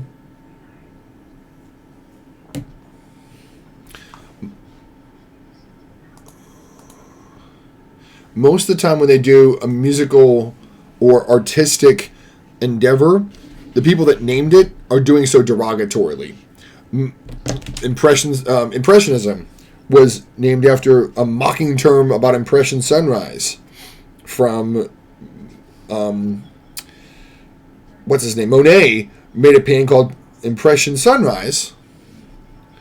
So, like, I don't know what these so-called impressionists are doing because of Impression Sunrise. So they named the entire movement off of a snarky comment off of the title of one of Monet's paintings. They didn't want to be called the Impressionists. That was some journalist who didn't like their work and decided to make fun of Monet's title. And made fun of the title by imposing that name on all the people on that genre of art.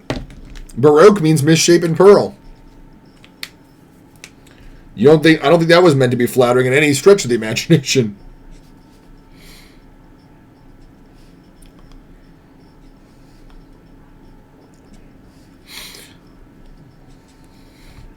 Daddy, oh, we got a Tesla. Got a Tesla, baby.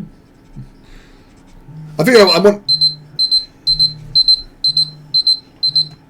Couldn't find my phone for a second. That's my alarm to remind me that if I fell asleep on accident, to let Tucker out.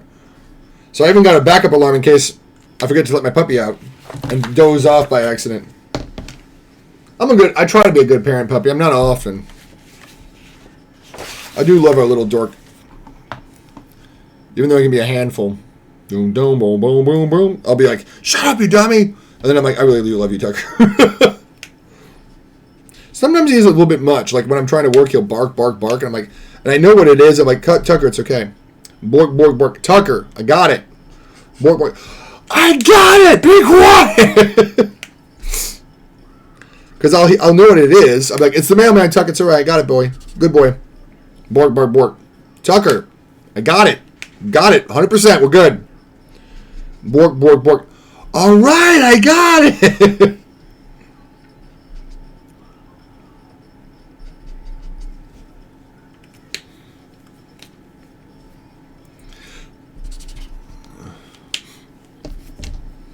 He got a Tesla.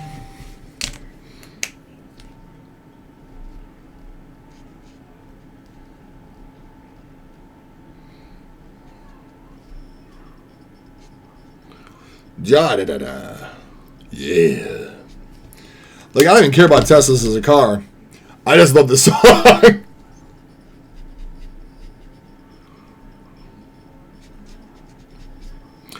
This song should not be as funky as it is with a name like My Daddy, He Got a Tesla.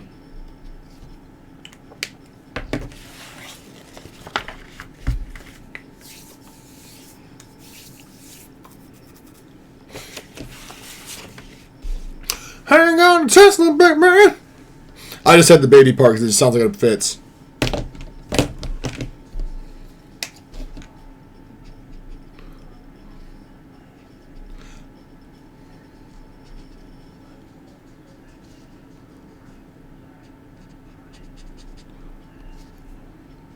Protect your neck.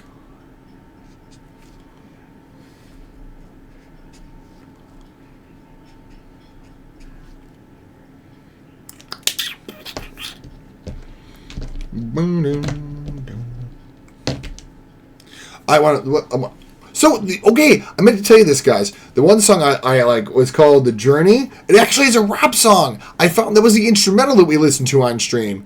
what's it called? The Journey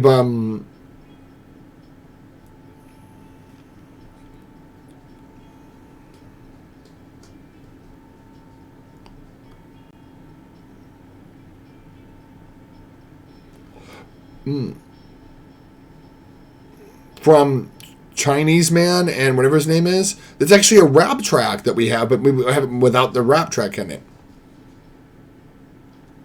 The Journey, here we go. Because I played it and I'm like, the actual track has him going, has the beginning from, the beginning of the track is actually a sound clip from Mr. Smith Goes to Washington. Goes, I know you think I'm licked, but I'm going to keep fighting. And I'm like, whoa, they literally have the sound voice, I'm sorry, the voice clip from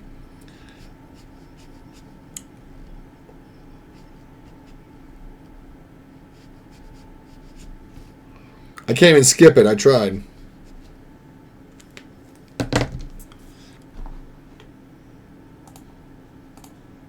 Oh, I can't skip it. Never mind. Bum, bum, boom. Not me trying to listen. Not me to listen to that. Claiming I couldn't skip it. No, I really couldn't.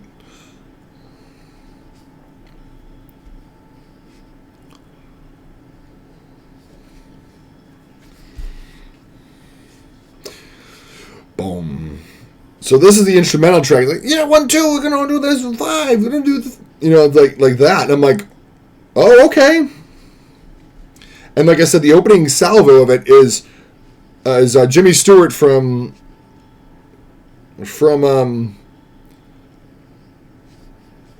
what you call it? Well, I just finished chapter of the JoJo manga, and I was very confused about how the abilities are going to work because there's so many of these that seem really useless in battle. You know, I always wanted to do a superhero comic where one of the characters, actually, I already have it plotted out, but the general idea of it. But her name is she goes by Truth because she can literally tell when someone's telling the truth. Now she doesn't tell nobody because nobody would believe her, and if she does say, "Oh, they're telling the truth," or they're lying, kind of like Lying Cat. Because I thought, how useful would that actually be? It would be a horrible in a fight, but it would be perfect for for real life applications. You know, that'd be so useful. You'd immediately know if somebody's lying or telling the truth. You would know what is a lie and telling the truth. Like not even that. It would be more like if you were to ask her a question, she would immediately know the true answer to it. But the thing is, she also learned that it's not right to just tell somebody if somebody says, "Hey, what about this? What about this? What about this?" Because even if they get the answer, it doesn't mean it's going to help them at all. But I think it would be an awesome superhero story, you know?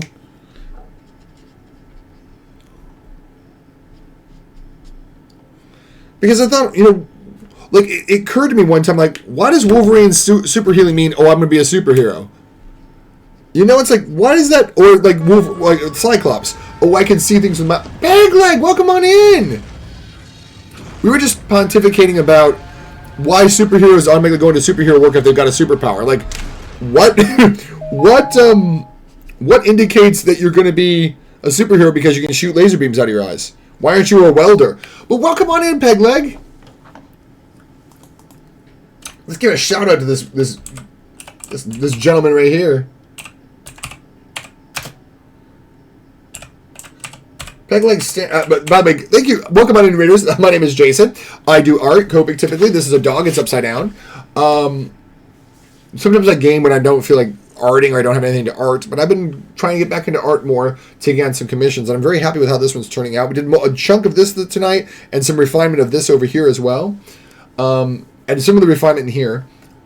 But we're going to give a shout out to Pegleg Standoff because they're an amazing artist, and he does all kinds of, like, usually graphite and stuff, but also branches out to do digital and other things too. What are you working on tonight? What were you doing tonight, man?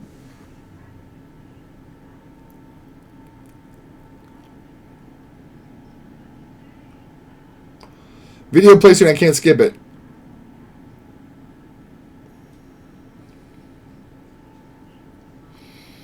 Finish the self-portrait. Oh, I didn't know you were working on one. Horrible of me not to know. I don't want to listen to this, though. I mean, really, I should have known that. Did I see it already? Let me hear what this one is. No, I don't want this one. I don't think. Yeah, I don't want this one.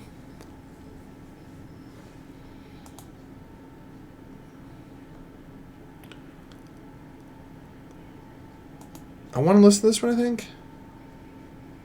Yeah. Do you have a link of it? An image of it that I can see? That I can show up on stream? Sorry, the way I asked it was like a Groucho Marxism. Are you rich? Are you married? No, he goes, are you married? Are you rich? Answer the second question first. Yes, my husband is very rich. Oh, I love you. Okay, Groucho, I think the only reason you loved her is because she's got money, right?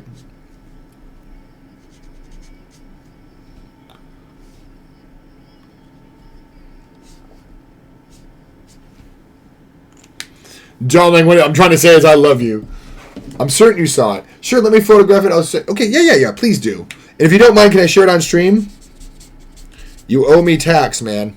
I mean, no one owes me anything, but I'd like tax.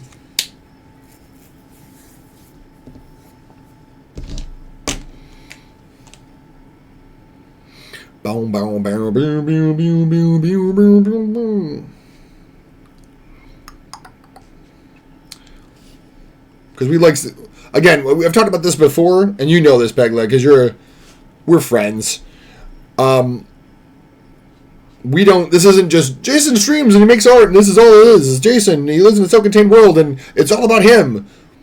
No. We're all working and growing together. Some of us are working on art, some of us are working on other things. But we always like to share other people's work and what they're working on.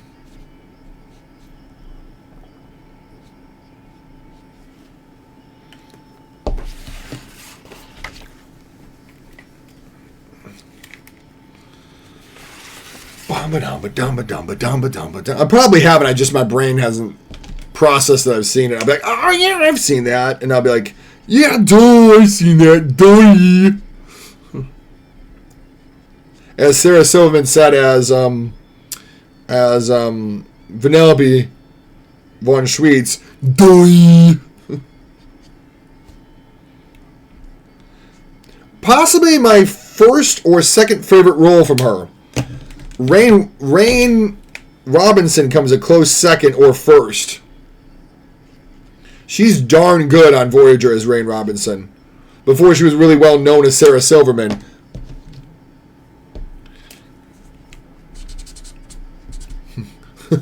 Tom Paris saying, your curves don't look good. Excuse me? Talking about her curves of her projections for her astronomy. Yeah, this mark is about dry. W1. Yeah! Also, it kind of sucks because along with breaking the reality, they've been using the comic. In the comic, the guy finding their ability to change things about your personality to the point he can just cannot attack me and you can't do anything to touch him. So yeah, this is going to be fun. There you go. Okay, perfect. I'll get pull up in a minute. So not like Zatanna's ability to just say whatever she wants to do. Like the only way to stop Zatanna from getting what she wants is to either be anti-magic or punch her in the stomach so she can't speak. Like, that's literally the only way to stop Zatanna. Punch her so hard she's out of breath and she can't speak.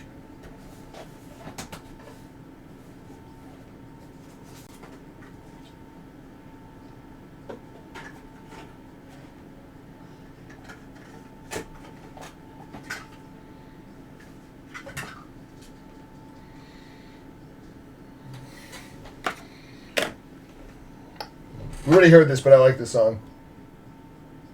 I don't have a W1 refill? Well, that's poop. I thought I did. But yeah, Zatanna, the only way she can officially be stopped is either to gag her so she cannot speak, punch her in the stomach so she's out of breath and can't speak, or be immune to magic. Those are the only three ways to really technically stop Zatanna.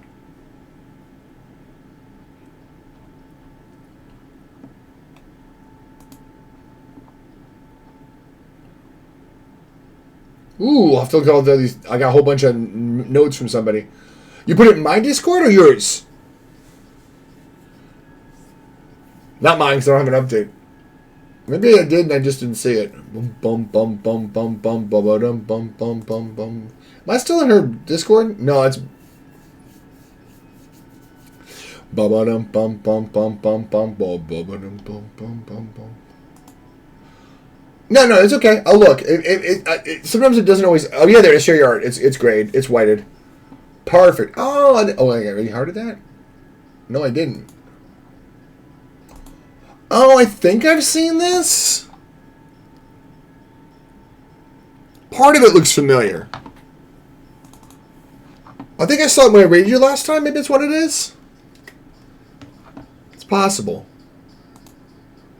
Also, it's good that you did it this way so I can zoom in. Ha ha ha! Perfect. Graphite, I assume. Look at the texture up here. I like how you kept the edge clean. A lot of folks just draw on raw paper. I think you put an edge on it, didn't you?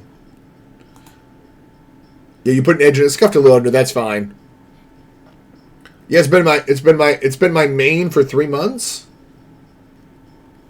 What's been your main? Oh, your main thing you've been working on.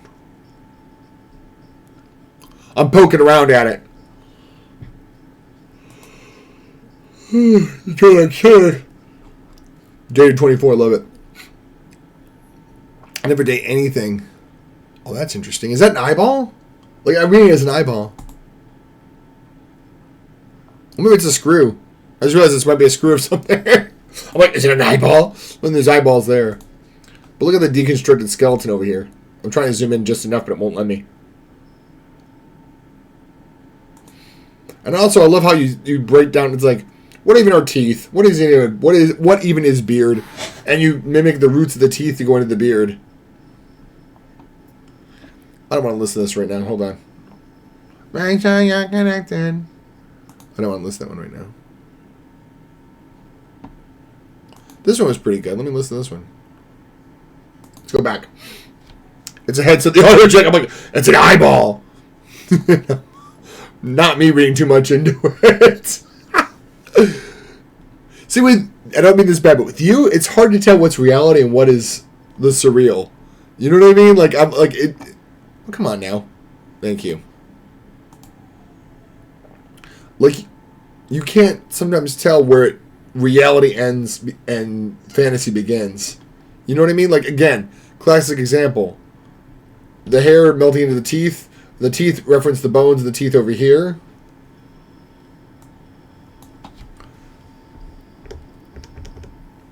Try and turn that down some. It shouldn't be loud for you, but it might be loud for everybody else. I mean, for me only. Also, one thing you do a lot, I've noticed in this one, that's life. It is true. That's true. It's a blend of surreal. That's what's so kind of unnerving, but also interesting about AI generated imagery. Sometimes it borders on the surreal, like the half awake, half asleep, and it almost like AI generated video looks like a dream. If you half close your eyes, it looks right, but when you open your eyes and start scrutinizing, you're like, it's constantly fluid. It's weird. But anyway, looking at some stuff, I noticed how you do the shading here. Like you combine line and shading. That's another thing too. You don't feel like, because you're constantly doing both everywhere, you don't feel like when you do lines here that they're disconnected. You have lines here and here, but you also have the similar lines in the beard. So there's not really any feeling where it feels like this doesn't belong. You know what I'm saying? Like lines like this along with the shading, it feels like it goes together because you've done that here and a little bit to a lesser degree here. And the eyebrows are a mixture of shading and lines, and also some erasing. I see some white. See where my minus sign is? That looks like an erased out line. Some subtractive drawing as well, if I'm not mistaken. There's some subtractive there as well, where you took an eraser back into the ground you put down. Ground meaning you laid down a layer. For those that don't know, I'm sure Pegleg knows. A ground is when you lay down a color, a flat color, and he erased into it here. He erased into it here as well. So again, you don't have just shading. Some people just lean on one technique and they lean on it so heavy, it's like, but what else can you do? But here you've got him doing shading, line work, and not just mere like. When I say a contour line, I don't mean contour lines when you draw around like a cartoon.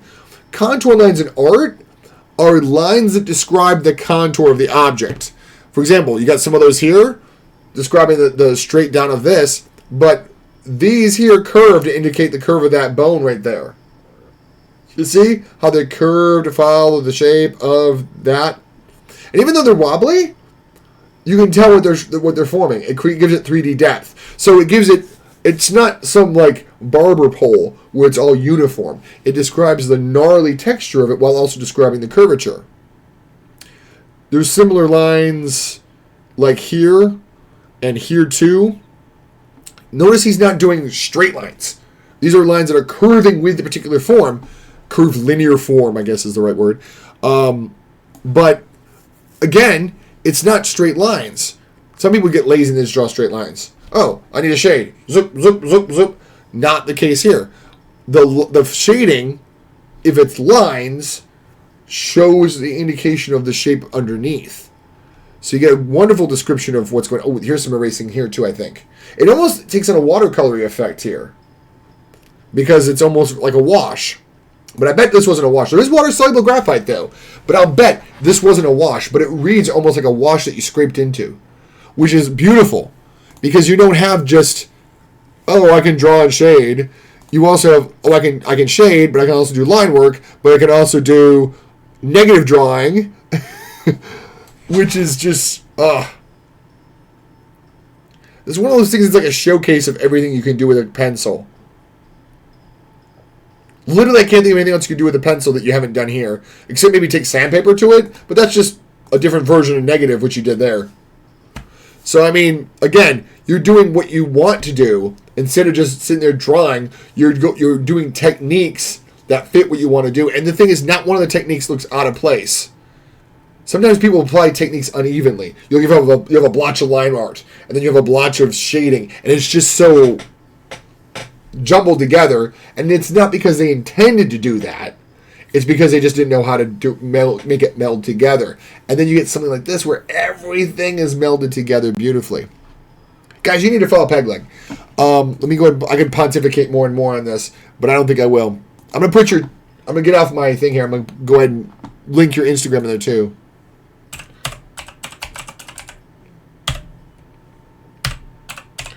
Never over.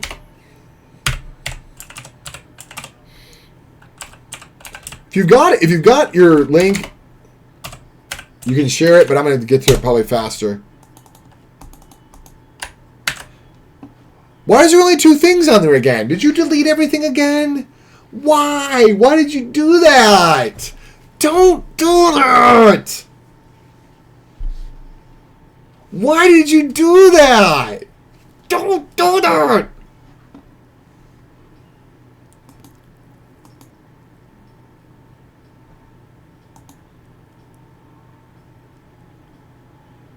Please reshare some of your stuff again.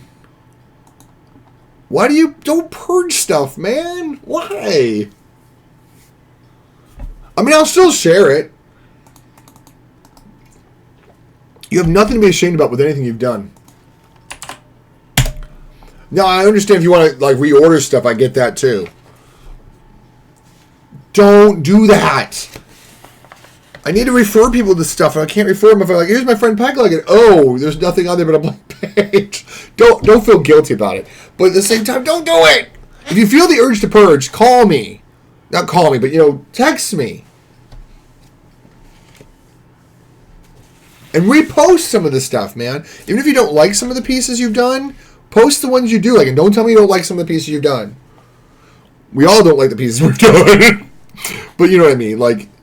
I mean, nothing I've done's been perfect. But, you might go through what Orson Welles talked about. Orson Welles was like, he didn't like looking at his movies again. And when he was asked about it, he thought it was because movies were... Dick Cavett thought it was because the movie was excerpted and you can't see. He goes, no, it's because I can't change it.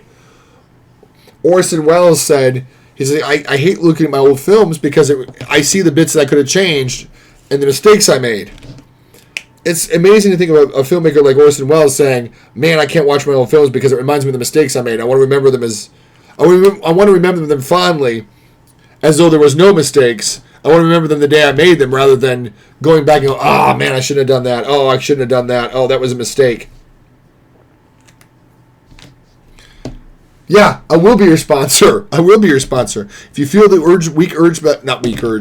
if you feel there's a strong urge to fall into the weakness of imposter syndrome, you let me know.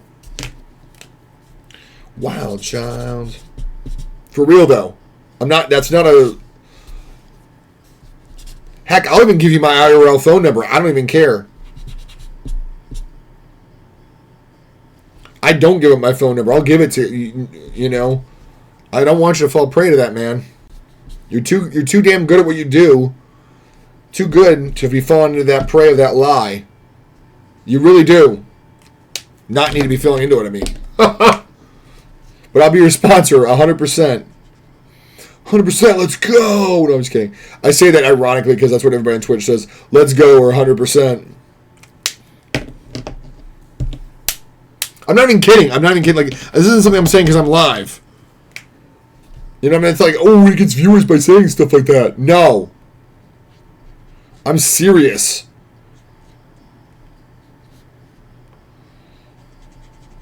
I don't want you to fall in that trap, man. I really don't.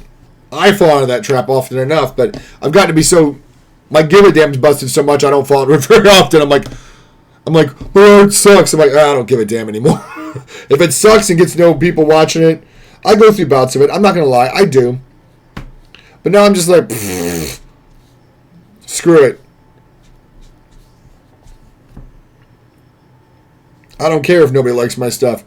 Somebody does. I know somebody does. I get enough people that comment on my stuff.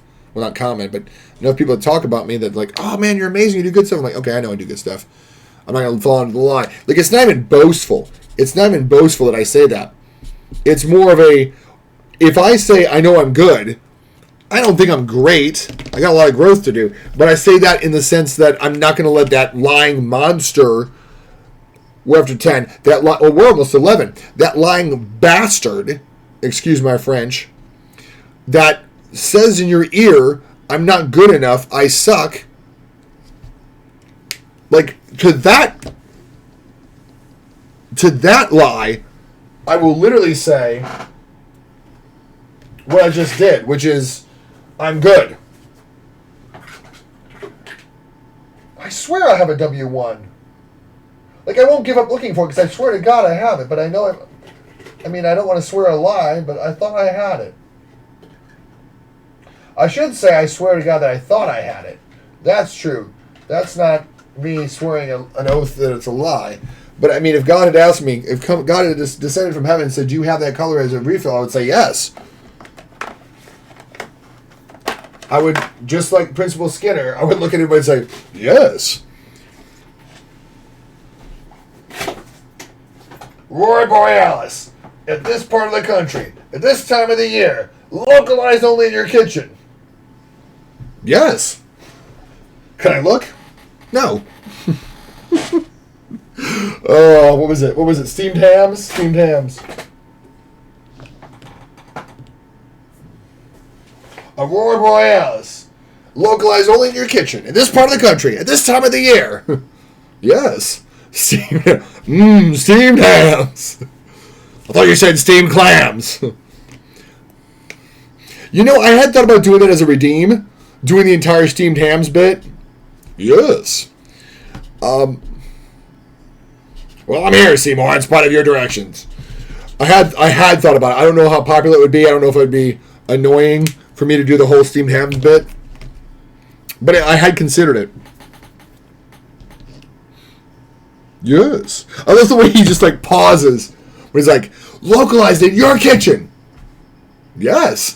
Like, he's like, I'm going to sell this BS right to the hill. Why does he look? Well, you're calling the steamed hams, and they clearly are grilled by these grill marks. Yes. Seymour, the kitchen's on fire! It's so dumb. Like, if you go to YouTube, you can find like 15 like variations. Like, it'll be like steamed hams, but each frame is a different animator. Steamed hams, but it's a 1960s Soviet era cartoon. And the thing is, people get steamed ham memes 3,000% correct. And people are like, how is there even people that animate this and get it right over a stupid meme about a Simpsons bit? No, I know, dude. I appreciate it. It just happens. I like what I've done. I know I can showcase it better. I need to get some better images. Well, that's fair. Like, that's fair, but don't use it as an excuse to self-deprecate. Like, there's times I don't share on social media because I feel like my photography on it is so slapdash and quick. It's poop. But I'll still share. Learning how to do a good, quick image of your artwork that doesn't take 2 hours to set up is not as easy as it sounds. Well, you're an artist. Oh, yeah, okay. Build a car in 2 seconds, but you're a mechanic. I hate when people think because you're an artist, it's easy. Oh, no. It's so difficult to even do something basic. Like we had a whole class learning on how to photograph our artwork. Man, you literally, to photograph it properly, you literally have to have 2 lights. You have to figure out where the middle point of the artwork is. Put both lights, a 45-degree angle pointed directly at the artwork, at a 45-degree angle pointed right at it. Camera has to be facing dead ahead at the dead center of the painting. That's, like, you have to make sure the camera and the lights are the same level. The camera's right smack dab at 0 point. Like, if this is the center of the drawing, the camera has to be pointing right at that center dot. Not here, not here, not here, not here. Right there. Right there. It's a pain in the butt. You call them steamed hounds, despite the fact they're obviously ground. Exactly. You get it. You get it. Along with technique. Or you're an artist, you need to know how to do every aspect. Right, exactly. We were talking about that at convention one time. One of my former friends had said, man, to be a Christian, I saw a guy named Christian. To be a artist, you really have to know all the fandoms. And it's true. Like, if you don't know the latest episode of The Mandalorian, the latest episode of, Agents of S.H.I.E.L.D. at the time, if you don't know House of Dragons, what's going on there, or the latest thing in Dune, or the latest thing in, what's that other show? How They Came Back, whatever. The one with Rick Grimes and Michonne. I can't think of the name of it. How They Survived, How They Came Back, whatever it's called. But like, if you don't know the latest episodes of that, you're already out of date. And it's such a shame that we as artists have to be like, if you're a comic book artist, you have to be know what every single thing is. Walking Dead, but no, it's the Walking Dead spinoff. They did a movie to bring up what happened with Rick when he was taken up in the helicopter in season 7 or 6 or 8 or 9 or 10 or whatever it is, before they had to deal with the Alphas. Or, no, the Whisperers. Yeah. How They Survived, or the ones that survived, or whatever. Right, I haven't even seen it yet. So if you don't have cable to watch these things, to know what the newest thing is, to keep track of what it is, you're already yesterday's news. And that's not the truth, but that's what it feels like. You can't keep up with drawing the newest things because guess what? You don't know what the newest thing is because you didn't watch it yet. You didn't have access to it. It was like this thing, like the newest Marvel movie came out. Like, so many people I knew would go watch it at midnight, and I'm like, great, now they're showing memes on Facebook, and I don't even know what they're talking about. Like, memes without context, guys. And I'm like, great, so now I know this is relating to that movie y'all went to see last night and didn't invite me to, so there's that great thing. And because I couldn't just go and you didn't invite me, I'll have to wait till Saturday or Sunday to see it. Like, the anxiety and the FOMO of being left out of, like, whatever the Marvel meme joke was for that new Marvel movie that came out that I hadn't seen yet was completely freaking real. Thank God that died down. As the Calvinist said when he fell down the stairs, thank God that's over. That is such a nerdy, stinking, freaking joke. What did the Calvinist say when he fell down the stairs? Well, thank God that's over. And then there were those artists who have 9 to 5 jobs and make art as a side. I will not say side hustle. But I know what you mean. this culture of, I would love to make a living off my art. I know I have 2 friends, I believe, expressed as much to me last night. I'm right there in that. And I listened in silence where they talked about it because I'm like, I wish I had something to add to this conversation, but I don't, except grief and tears. So I just kept silent with it, like, man, I wish I could make a living as an artist, and I'm going to have to make some tough calls. And I'm like, welcome to my life, kid. But I was like, no, I don't want to offer a path of pain. I want to be like an encouragement. I had nothing encouraging to say because I'm feeling the exact same thing. I wish I could make a living in my art career. I can't. I don't. I can't. I'm not the TikTok kid. That's cynical, but it's true. I'm not the kid that's on TikTok making stuff. Although I did have an idea for a video that, like, even if you plan to try to make a viral video, it won't go viral. And actually, I talked to a friend of mine about this, and she said that she worked hard on her art, nothing, no response, nothing. Then she did a stupid dance as a one-off, and that's the video that got like thousands of views. Because it's just sometimes one thing clicks. It's not about your talent. It's not about anything else. It'll just be a random thing that just the algorithm blesses and puts in front of everybody's face. And it may not be the thing you want to be remembered for, but it'll be the thing that you get that gets you and that puts you on the map. I'll give you an example. I've been in the Copic art marker art contest, right? Finalists, no less. My sister knits stuff with yarn. The yarn company reshares it. My friends do cosplays from a Netflix show. Netflix reshares it. I still can't get Copic to reshare a drawing I've done if it wasn't the contest drawing. And I know I'm not the only one, but like all my friends are like, oh, thank you Netflix for sharing my cosplay of this character from your show. And I'm like, I've drawn that character like 4 times and never got one share from Netflix. It's like people expect artists to make art, but when they see a cosplay of it or they see something else of it, that's somehow more worthy because I don't get it. Like, I'm not slandering my cosplay friends. Not one bit. I'm slandering a culture that somehow puts devalue on artists and won't share a drawing an artist did, but will share like a cosplay or a cake that someone made of the image. And it's not, again, they're not any less artists, but why is it that the person that drew it gets no recognition? And it's very this foot with a face, you say. Yeah, I draw amazing things. No one cares. Draw a foot with a face.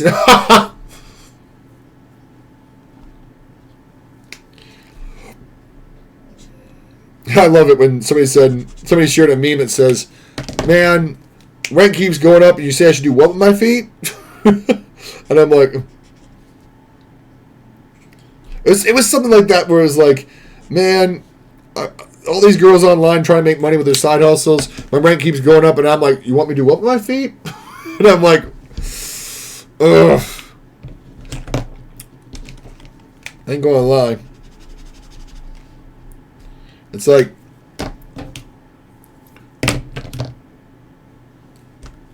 I get why some of these people do this stuff, Some people might be like, oh, and they judge them and what have you. And some of them like, but couldn't they find another line of work? I don't want them to cheapen themselves. I don't want somebody to cheapen themselves and sell themselves out. I don't look down on people that make their choices of careers. But then I'm looking at them going, man, you might be ahead of some sort of curve because, we all struggling out here and you making money.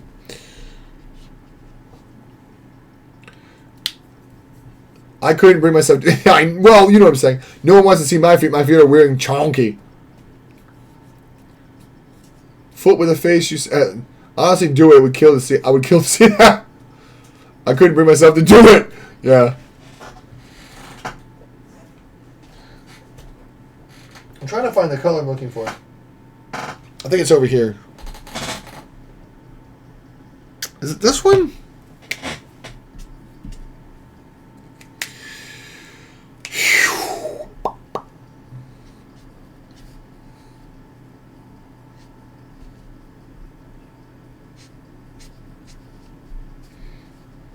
But that's the thing it's crazy. Like, even people that went viral have no idea how they did it.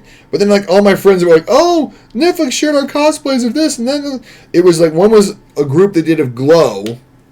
Another one was somebody that did a solo of I think it was Barb from Stranger Things, and I'm like, you have no idea how precious that is. Like, you don't appreciate that. Like, you make a cosplay next week and you'll get shared by that channel. You make a cosplay and be shared by that. You don't understand like how hard it is to work for 20 years. I've been working at art longer than you've been alive, and I can't get one damn share. You make everything you make is apparently gold because every time you get a share or this comment from this creator or that person.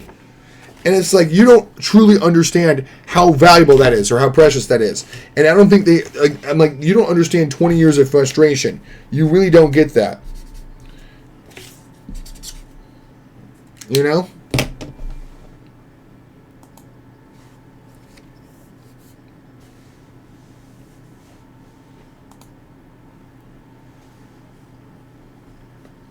What is that? Is that Flanders? Sampled into this? I'm trying to find that color and boom, boom, bam, bam, bam. Might grab W0. Flanders, what the hell are you doing? My dubstep! I swear that's what's his name? Shaggy. Not Shaggy. Not that Shaggy. But like Shaggy Doo.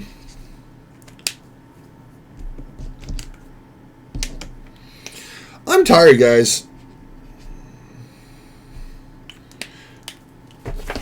We've done some major work on this tonight, don't you think? Oh, is another guy from The Simpsons? Okay, I gotta go. Yeah, me too. I'm about to raid out. I just haven't picked a raid target. I'm gonna take a quick photo and tweet it so I have some art tags. Boom, boom, bam. Oh gosh. Chop and Change, originally from Twilight. Now, actually, it was originally for. Good night, guys. Oh, yeah. Thank you so much. If you got time to stick around for the raid, if you don't, I get it. This is from. This was originally for from. That's not it. It was originally from Brothers, but they cut it from Brothers, and then the producers of Twilight were like, "Hey, do you have a song we can use?" And they were like, "Oh yeah, we cut the song from Brothers," and so they gave him this one.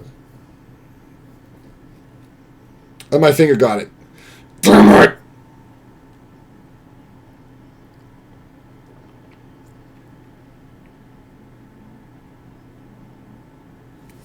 My finger got the flash. That's decent. Okay, let's find a raid target. If I can't find one quickly, Peg, go. I'm not going to make you wait 20 years to find a raid target. This is the toughest night, I think. Tuesday nights. Especially, oh, Andrea. We're going to raid Andrea. I never get a chance to raid her. Yeah. Is she leaving? Is she leaving? No, she's still working. I've been meaning to raid her for like 3 weeks.